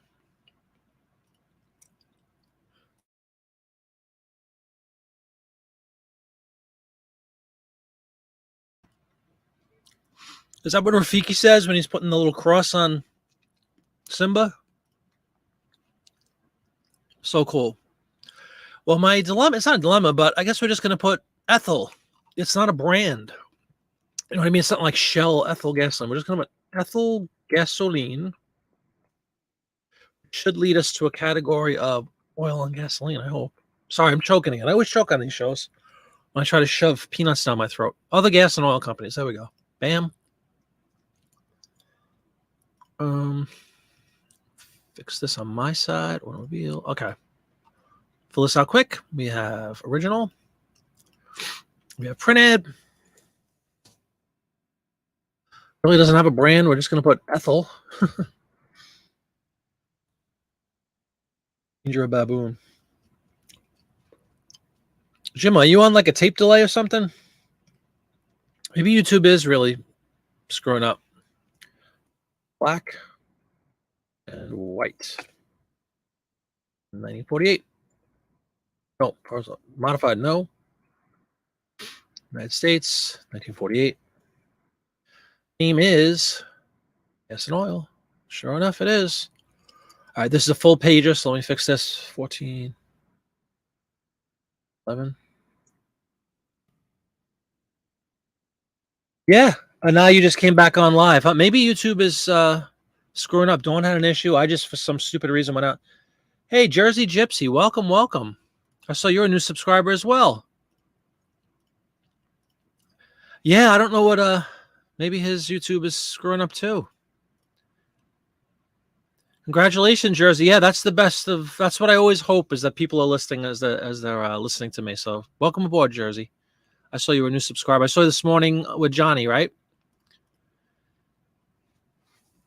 There you go. Good advice, Eric. Yeah, so maybe it must have been a YouTube issue right there when I froze for no reason. But welcome aboard. Get you listed. What are you listing, by the way, Jersey? You listing ads too? You don't have to list ads, you know. You can list anything you'd like. But anyway, back to this. We have, first I'm going to put, in no particular order, but I think circus trumps monkeys in general as a keyword. Monkeys. We all learned that there's no reason to use grammatically, with the apostrophes and whatnot. It's supposedly just a waste of space when it comes to characters. Very cool, Jersey. Welcome. What else do we have? We have monkeys. We have a car. Oh, American Museum of Natural History.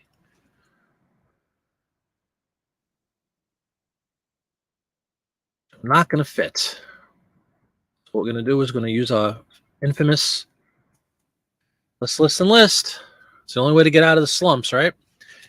It's not only a way to get out of a slump, it's a way to maintain momentum as well. Obviously, right? If you're doing well, you don't want to put the brakes on it by not listing. So listing in general, it's the Bible. List. If you're on eBay or Etsy or Amazon or Discogs or whatnot, even, well, whatnot you don't list, but you get the point. List. We don't drop vintage, Rutan. You talk madness. It's okay. I'll put it as a custom specific because I can fit a lot more in that. I wonder what I've never really tried to fill this out all the way. I wonder how many characters you get in the specific here. American Museum of Natural History. I'm gonna throw the New York in there. But yeah, I used to go every year for school trips there. Beautiful place. If anybody has not been, I highly recommend. If you're in town, go check it out. It's free. Congratulations, Deal Finder. Beautiful. Is that one that you've recently tweaked, Deal Finder, or is it one that just kind of sold on its own merits without any changes to it? All right, circus monkeys. We already got the history, Museum of Natural History. Oh, Smithsonian is awesome. The Smithsonian is like one of, correct me if I'm wrong, guys, but there's like 10 different museums. Maybe there's more than that. There's like the Aeronautical Museum. There's a Natural History Museum. It's an amazing place. The Space Museum. Definitely worth the trip to Washington, D.C. Yeah, Deal Finder, was that one that you recently tweaked that just sold, or is it just one that happened to sell? Let's see. We can also, let's just look at the, I wonder if there's any way to see what kind of car that is, which would always be a good thing to indicate when known, right? I can't read it, unfortunately. But let's see what else. Should we put chimpanzee, gorilla? We could do that. Put different types of ape creatures to potentially attract people that might collect them, right? Monkeys, gorilla.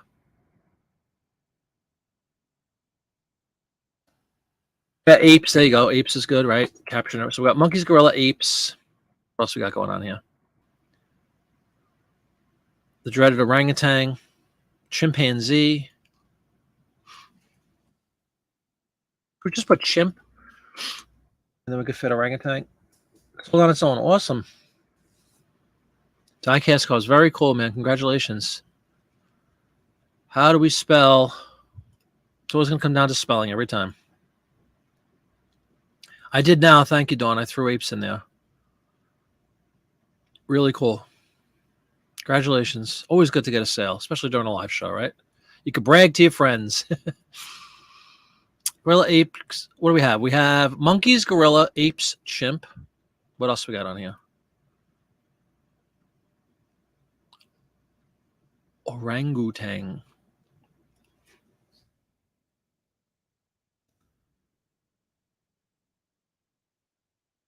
I always thought it was orangutan. Apparently, it just ends with an N. Yep. And look at that, Dawn. Full 80 characters used, everybody. On the button, we got the monkey, gorilla, ape, chimp, orangutan listed. We got ethyl gasoline. We got circus. Did we get circus? Yes, we got circus. And then we have the Museum of Natural History. That's a winning ad right there. Full sizer. People who enjoy ape-like creatures and collect ape-like creatures will be thrilled to see this ad coming their way today. So let's give them a thrill. Bam, list. That was a cool one, right? Kind of original.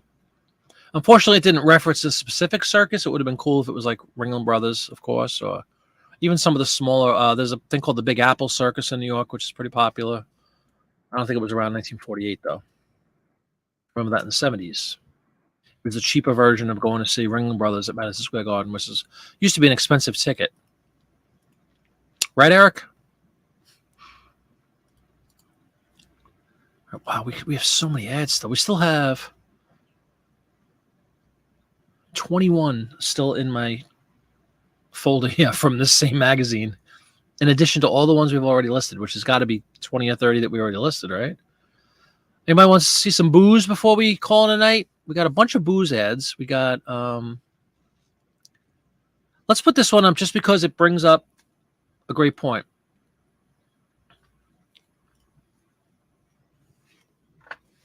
Another alarm clock. I think we just listed an alarm clock ad on Friday. I don't remember if it was Sentinel.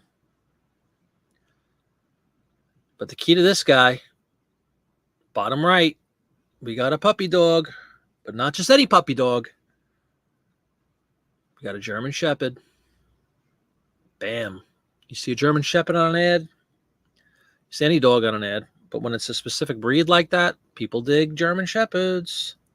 Bolo magazine. Yeah, well, I said that before, Delphina. Seriously, if anybody comes across a May, they used to do them every week. I don't put the exact, like May 17th, but it's May of 48. If you see a May of 1948 magazine, grab it. You'll seriously make potentially $500 off of that magazine. But if you get 50 ads out of it, even at $10, which is low. I will see if that's Rin Tin Tin. I don't think it is, but we will take a look. I'll blow it up. But here's another case where the product itself is almost secondary. I mean, I'm sure it's a nice brand of clocks and watches. Clock ads and watch ads usually do really well in general. And you got, your Pretty Woman up there, which is also a selling point usually for this stuff. Yeah, absolutely. Delphina, sure. A German Shepherd, Tracy, right? That's instant money. But I don't know if it's Rin Tin Tin. I don't think so. They would probably say watch Rin Tin Tin or listen to Rin Tin Tin. This is 48. So there is TV, but it's not that popular. Yeah, no indication of it being a famous dog. It was simply a German Shepherd, which is good enough for me. So we're going to put Sentinel.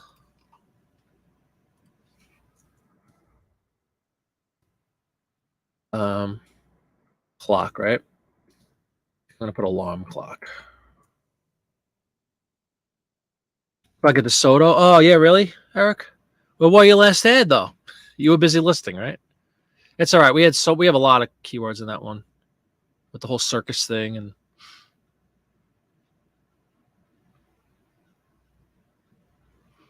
all right, alarm clock. Right away, we're going.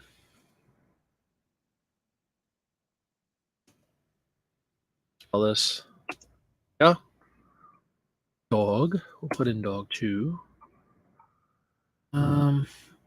Anything else anybody thinks is noteworthy here? We could always put Pretty Woman is kind of a overall good keyword word to use is something to that effect. If not pretty woman, exactly. Beautiful woman, charming woman. So let us get into a category that applies. You can see, wow, they actually have German Shepherd. So what would you guys do? Would you put this in a collectible field for German Shepherds, or would you put it in jewelry and watches? What would you do? What would you do?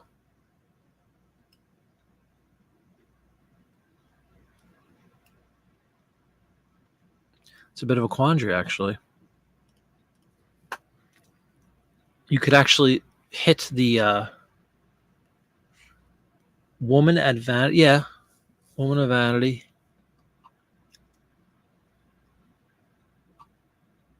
But what about the category, everybody? What do you think? Put it in an actual German Shepherd collectibles category?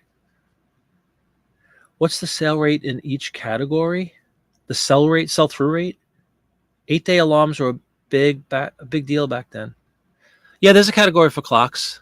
Clocks. No, it says jewelry and watches. There probably is a clock category. We could search for one.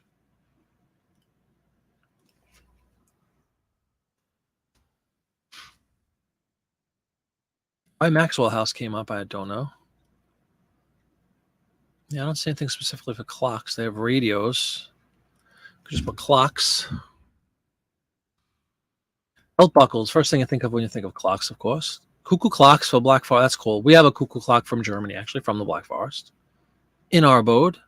Wall clocks, alarm clocks. But you see the difference, Dawn? This is not for advertising. It's home decor clocks. So this is people selling old alarm clocks, would be my guess. I'm just trying to figure out whether I should put it in the clocks, the watches category, whatever was the option here, or German Shepherd.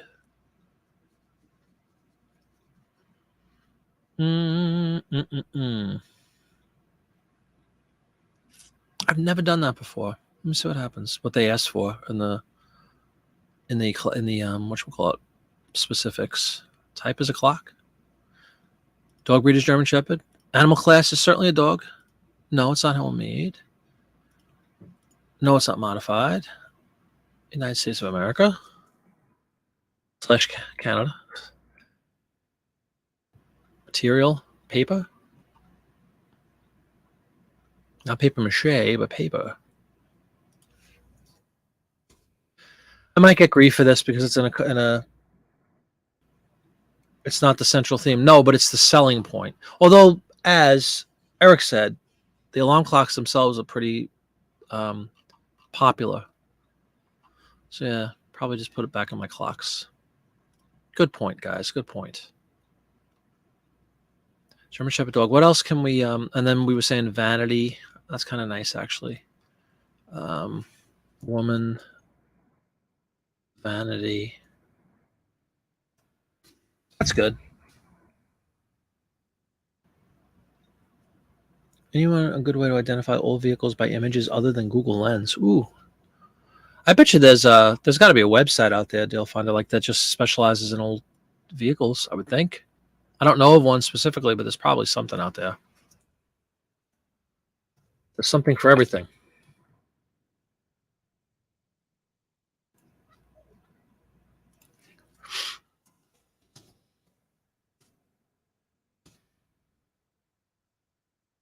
Yes, the category absolutely matters. Hang on. I'm kind of eyeballing the messages quickly as they go across to my left, and then I have to get out of my main listing screen to check them out. So just give me 1 second. We could talk about that. What was the brand again? Sentinel.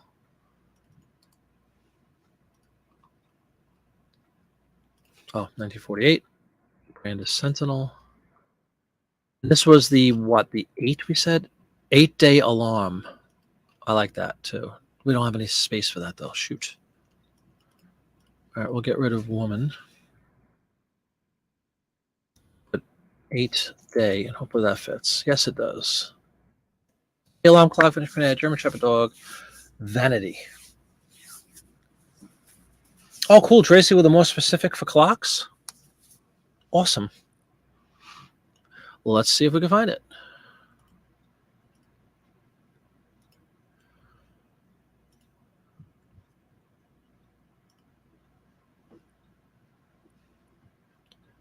We'll follow the path set forth by one Tracy, 1987 Adventures.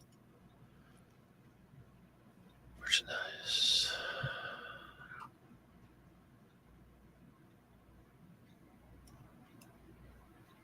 Oh, shoot. Did I mess it up? Yes, I did. Of course I did. Advertising. My goodness, I can't say anymore. Merchandise and memorabilia. Bam. Clocks. Tracy, thank you, thank you. Your job here is done. You've earned your pay for this evening. Beautiful. All right, now let's just fix our brand and all that stuff again. Quick, Sentinel, black and white. That's a perfect category. Thank you.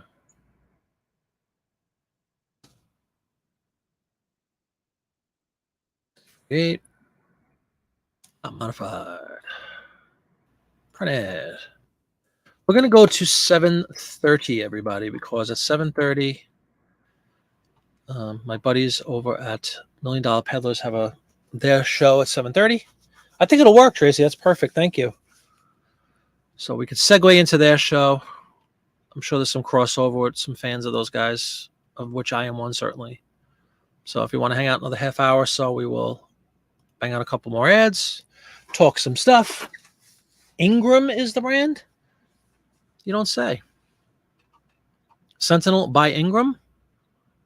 Yes, you're right. The E. Ingram Company. INGRHM. And then it says Ingram Sentinel. Yeah, you're right. Good catch, man.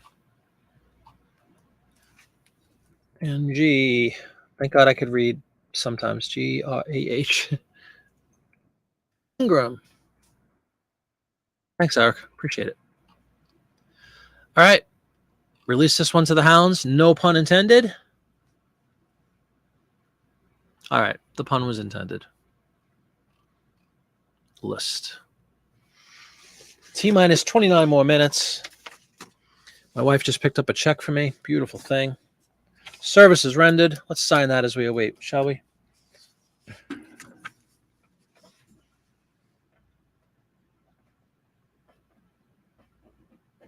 Did I ever mention the importance of having multiple streams of income?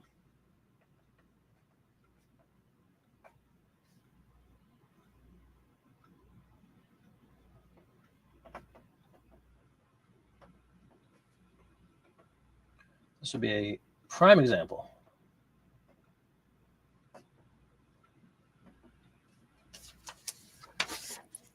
Beautiful. Alrighty, let's create similar. See what else we got in a bag of goodies. I'm sorry, CJ, did I miss something? Hang on. What we were going to go back to a comment. Bixby Vision is for Samsung phones. Oh, that's an app. Somebody asked if they think that the category matters. Who said that? Let me scroll back up. Here. Does category really matter? The search will most likely not zero in on category unless what they look for has odd returns from searchers. I mean, if somebody's searching for something specific, they're going to search for something specific, right? I definitely get that. I don't think you don't want to have things in the wrong category, though, because there might be the person that is searching in a specific category. I don't know how people search anymore. You know, honestly, I think most people just go to Google. Whatever happened to Yahoo and all these other search engines, they're all gone. Just go to Google and type, if you want, let's just say in this case, 8-alarm clock ad 1948. That's probably, they'll just type that in a Google bar and it'll bring up what it brings up. So to that end, I understand what you're saying about the importance or lack thereof internally in eBay. But I wouldn't want to have it miscategorized. I think it's always good practice to put them in the right category. That's my 2 cents. Feel free to argue about it. If anybody disagrees totally, that's fine. Puns are always intended. Yes, they should be. I'm sure that is. CJ, what were you okaying about, man? I'm sorry. I don't remember did you ask something? Oh, here we go. You were talking about the car search. Gotcha. Tracy needs more streams. Well, you have one big one, right? The day job, that's a stream. But yeah, you know, reselling. in general. And then, of course, the cliche about don't put all your eggs in one basket. Don't just do eBay. Don't just do Etsy. There's a lot of truth to that. But I still think eBay, for me personally, it's by far my number one. It's the most exposure I get to stuff I list is on eBay. I don't list on Amazon. I haven't had any. I tried about a year ago. It was such a hassle, that whole gating nonsense, which I don't understand why they do that. But the whole gating thing, and to try to get into collectibles, you need like an act of God to get into that. So I bailed on that. 30, 40, and 50s cars can be tough. Yeah, for sure. There's got to be a site out there, though, I'm thinking. A sidebar, no problem. The category really matters for search results. Yeah, if you just go to Google and type car ad, easily on Google anywhere else, especially Etsy stuff. That's what I'm saying. I don't know how many people go to.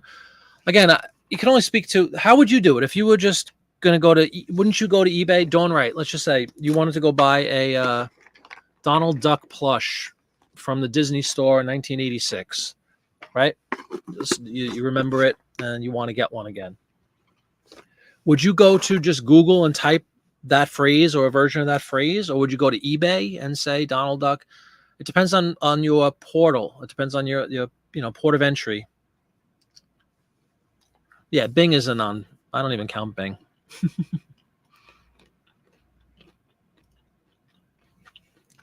Yeah, I wouldn't even try it.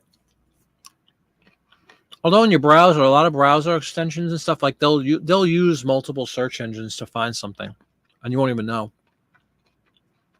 I go to eBay too, Deal Finder. Me personally, but that doesn't mean that everybody does. Especially kids today that are always on their phones and that's all they use. They probably just go to Google.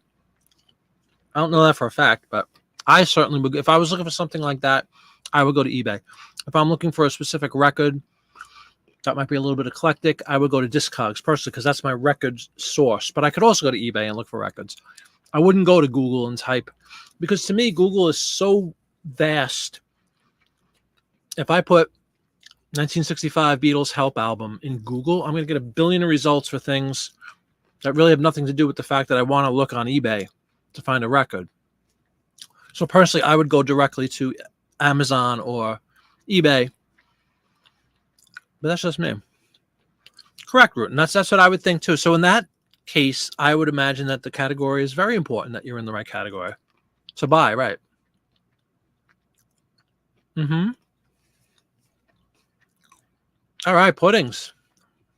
I love a little Chinese now and then. I don't know where our girl is tonight. Winnie Crow. Speaking of Chinese food, she's always ordering Chinese food. She must have had a busy day at her little shop tonight, so we'll let it slide. She's allowed to miss one. Just don't let it happen again. You're not interrupting at all, Defonda. It was really good. I had a great time. Eric was there. Who else was there from my YouTube? There wasn't that many people from YouTube. Did you stop in? I don't remember. But what was really cool about it, I listed I had 20 listings up. 20. Hey, Catherine, welcome. Welcome. Speaking of ads, speaking of somebody who bought ads on my Whatnot show. Anyway, Deal Finder, my record auction went really well. We sold 15 of the 20 that I put up. And I just did individual records for that first one. They were all just records I've had for years. They were mine. They were clean. Video out on how to clean a record. They were good. It was good stuff. And like I said, 15 to 20 sold. The other 5 I might just put up again. But I didn't lot any up, which I might do for some like schmaltzy stuff. Like I collect records for myself, of course, but I also collect, I source them, I should say. Usually from estate sales is where I get a lot of them. I grab a bundle of records, and you'll see a lot of consistency with these estate sales. Like a lot of times you'll have like Broadway records and old show tune records and Jerry Vale and like these schmaltzy guys. That's kind of a decreasing market share or decreasing demand for some of these people. Tony Bennett, who's on death's door, by the way, supposedly. So Tony Bennett might be a bolo shortly. Mitch Miller, what a perfect example, Rutin, exactly. So you'll see a lot of those kind of schmaltzy records that everybody seems to have in their basement for 50 years or 60 years. And things like that, if I was going to list them on Whatnot, which I really don't think I would, but if I were to list them, I would try to move a bunch. A lot of 10, opening bid $10, $1 a record. And I'd be thrilled. As long as you weigh them with Whatnot, the big thing is you better make sure you put in an accurate dimension and weight. Because if not, you're going to be screwed. And your buyer's going to be screwed too. So that's the one buyer beware thing with Whatnot. Herb Albert, exactly. It's laughable. It's always the same characters. Bobby Vinton, I come across. So I have like 100 record lot of Bobby Vinton records up on Facebook Marketplace. And shockingly, there are no takers yet. I just want to get rid of them.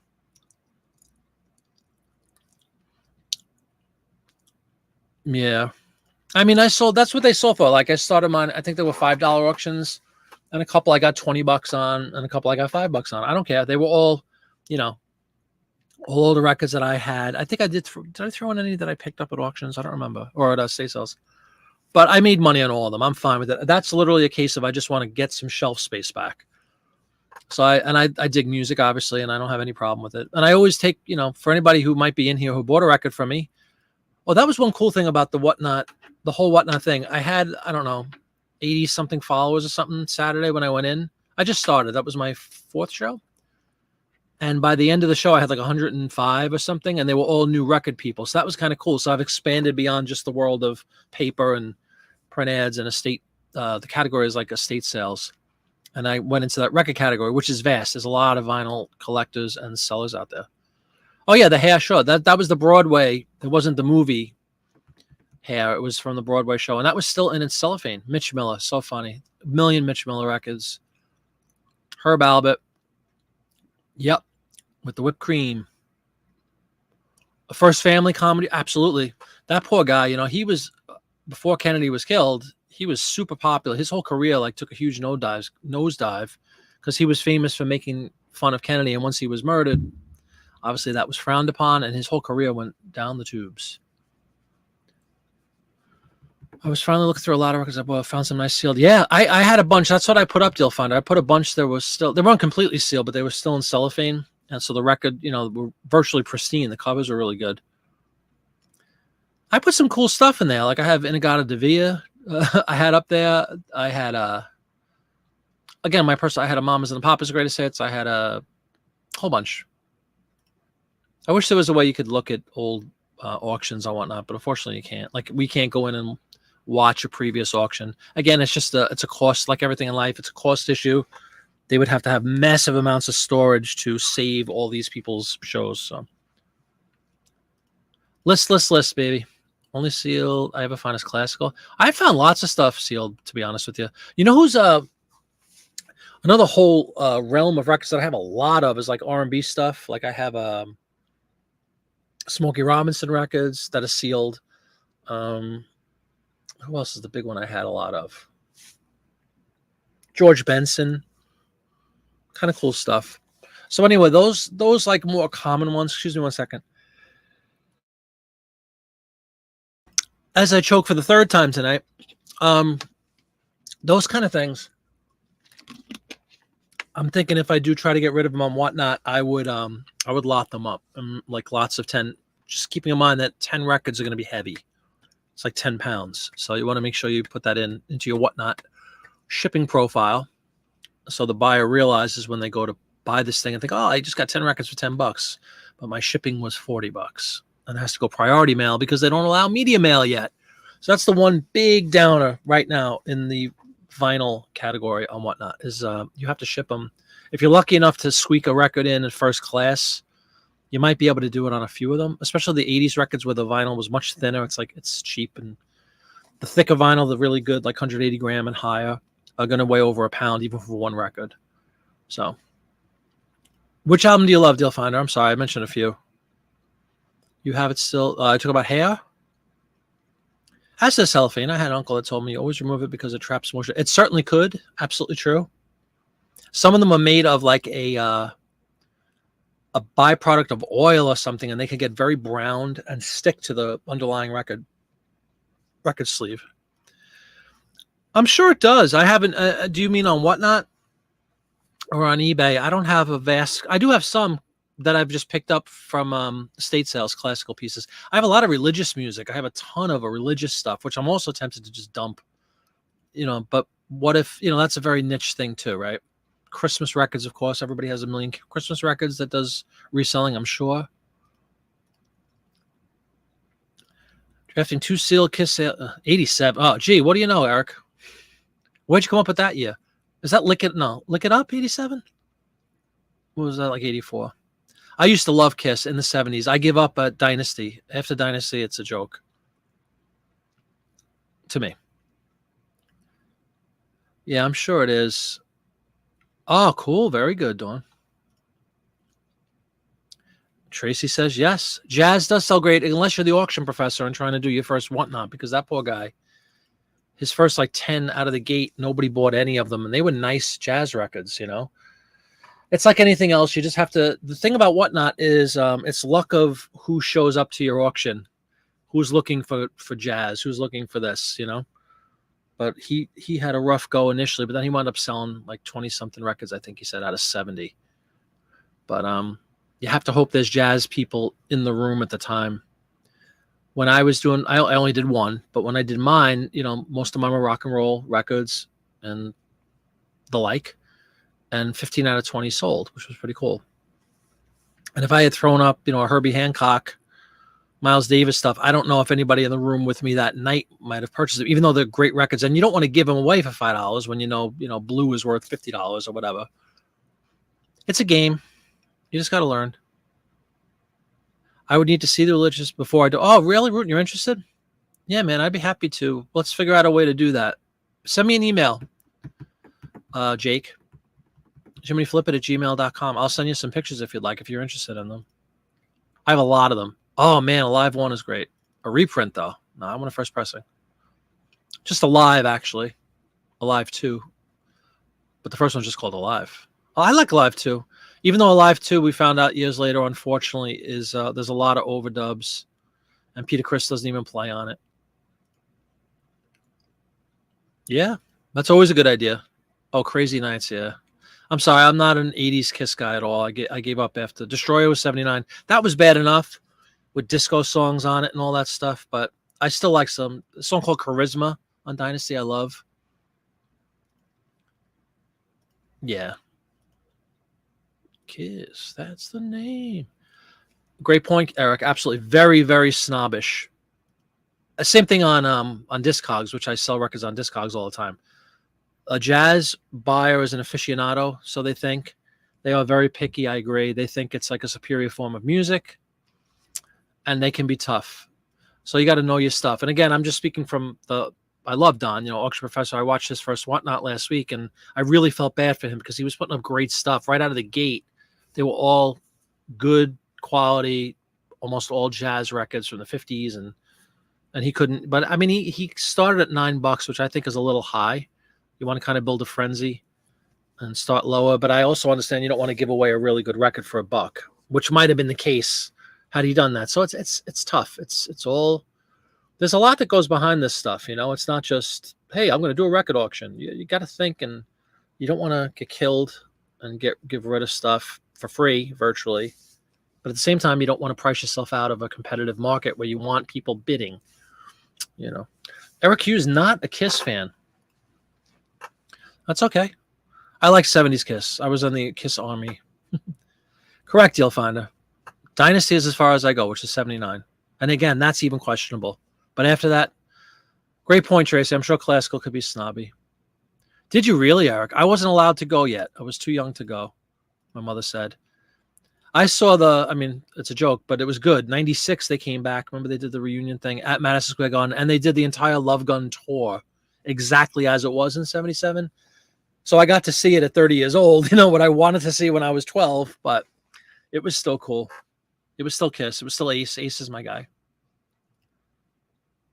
There's nothing wrong with country. Great point, by the way, Deal Finder. I have a ton of country records too, but nothing contemporary. It's all, Charlie Pride and older guys, Hank Williams. I would imagine that stuff would sell okay too.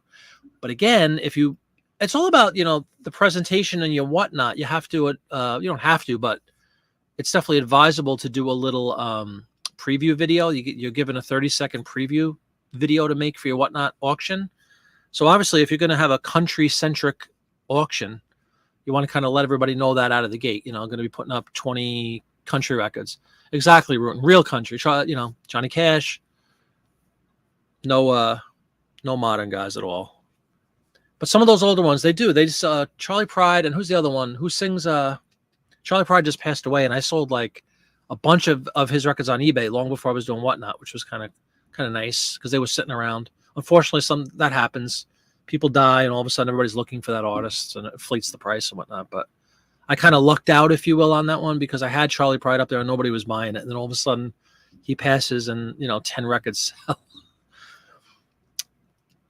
What about older cousins and your brother? Yeah, I tried desperately. I was like 12 or something, and I used to live in a like a duplex. If you're from New York, like a 2-family house, right? We lived upstairs, and the kids that were downstairs from my sister and I were like 5 years older than me, so they were like 16 or 17, whatever.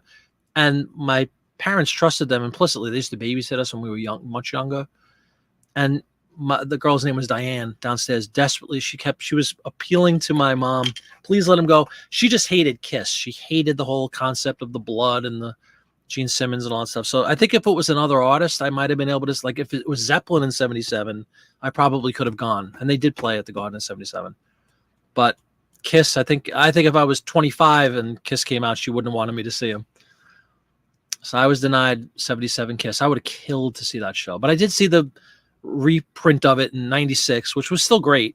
They still sounded good. Paul Stanley could still sing. That's cool. Yes, good country. Yep.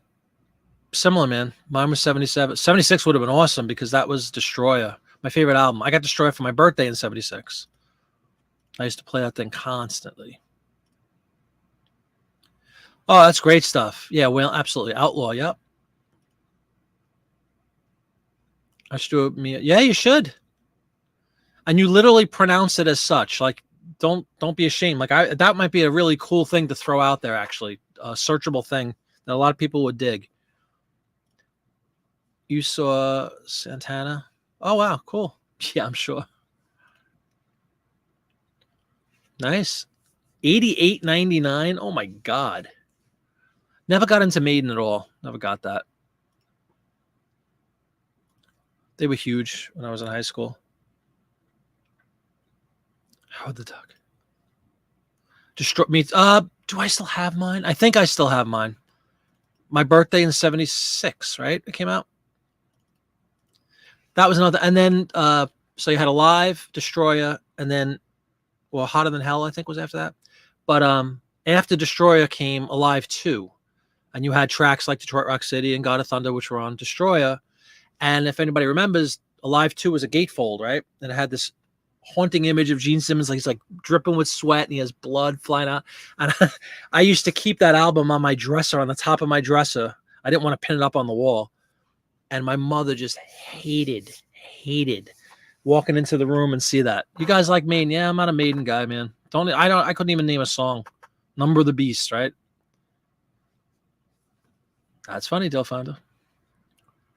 All right, well, you rock on there. Yeah, Dawn's about 12, so her first concert was like last year. Just kidding. Chili Peppers. I liked, you know what I loved by them when they redid the Stevie Wonder. What's the name of the song? Come on, Eric. What's the Stevie Wonder song they covered? It was like their first hit.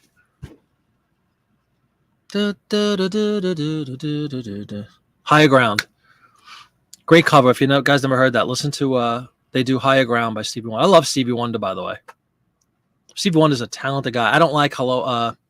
I just called to say I love you and cheesy stuff, but listen to like Sir Duke. Great song.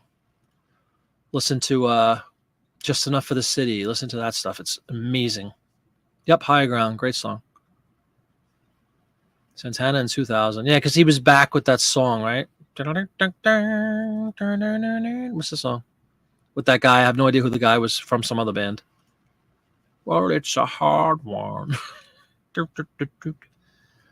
Sure. Sorry to hear that, Don. Well, what did we say earlier in the show? That if you leave a draft up too long, bad things can happen, right? Did I list this one? Let me just see if I listed this, and I'll close it out. We have like 7 minutes, and I'm going to probably call it a night so that the $1 Million Peddlers can take center stage. Yeah, I did list that one. All right, I'm going to get rid of this really quick.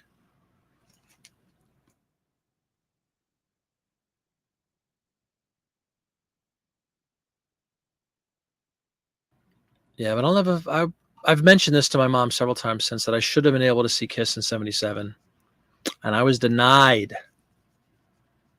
Denied.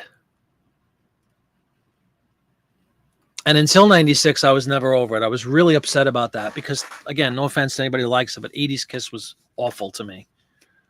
Eric Carr, no makeup and lick it up. I mean, it was just embarrassingly bad music. Although I did like, what was the album in '92? Which seems like yesterday, doesn't it? What was the album in '92? It was really good. Unholy is a really good song. They were getting like heavier again. And then they had the reunion on MTV, and then they say la vie.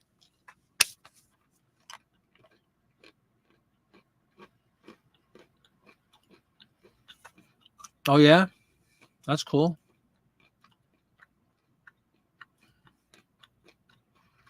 Yeah, man. I mean, yeah, lady. Probably head over 7:30. They start, right? Rootin'.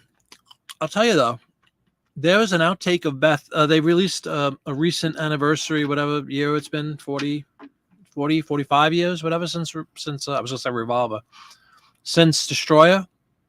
And you know how all the recent reissues, they put all these like outtakes on there? There's a great version of Beth on there. It's the original, it's Peter Chris's vocals, but it's just guitar, bass, and drums. It's like a 12-string guitar. There's none of the schmaltzy string stuff, and it's really good. But Beth was a big hit. It wasn't really a big top 10 hit, but it was a popular song. I love Detroit Rock City. I love Shout It Out Loud.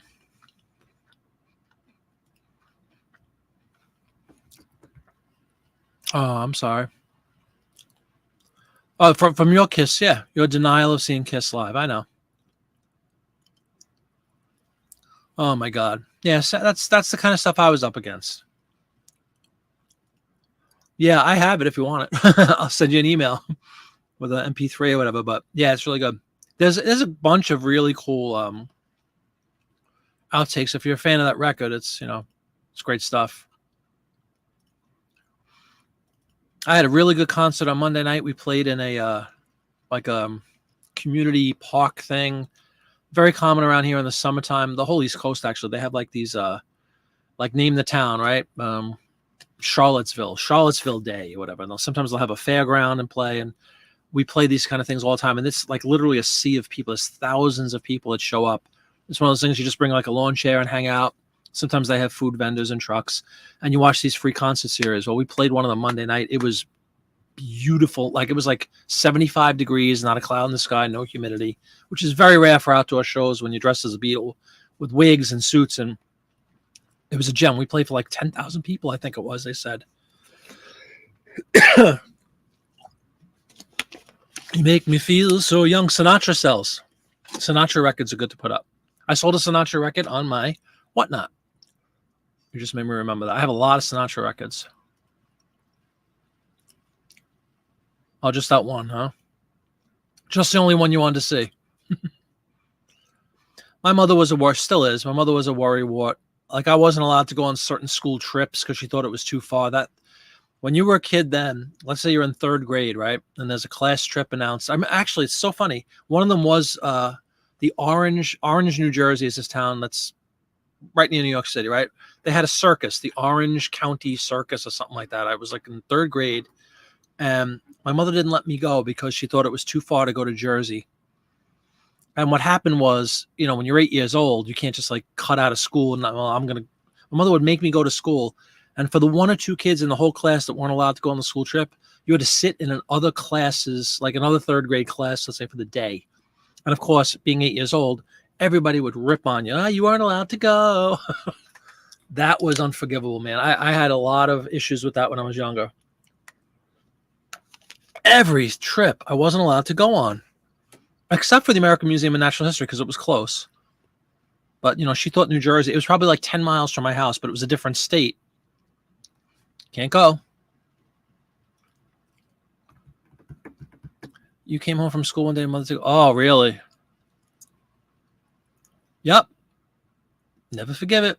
All worth a fortune, by the way, now, Tracy, probably, right? Never mind that whole fact. Naples, holy cow. Yeah, that's what I'm saying. Now you think about, I mean, never mind the value now, although it's an issue. But at the time, just, personally, something you collected and you loved to get ripped like that, not cool. All right, guys, it is about 7:30. Go head over and check out my buddies and Travis's buddies too, $1 Million Peddlers, the Chuck and Dave show, coming at you in a moment's time. I appreciate everybody coming out tonight. Relatively short notice for a 5 o'clock listing show. I'll be back Friday with another Friday night listing, probably at 7. I'll probably do a whatnot tomorrow night. If anybody wants to check out my whatnot, just check out the description below this video. You can see all the links for that. You get a $10 coupon if you join, if you're not in whatnot already. If you are, if you please give me a follow, I'd appreciate it, and I will follow you back on whatnot. Have a great night, everybody, and thanks again for spending some time with me. Take care.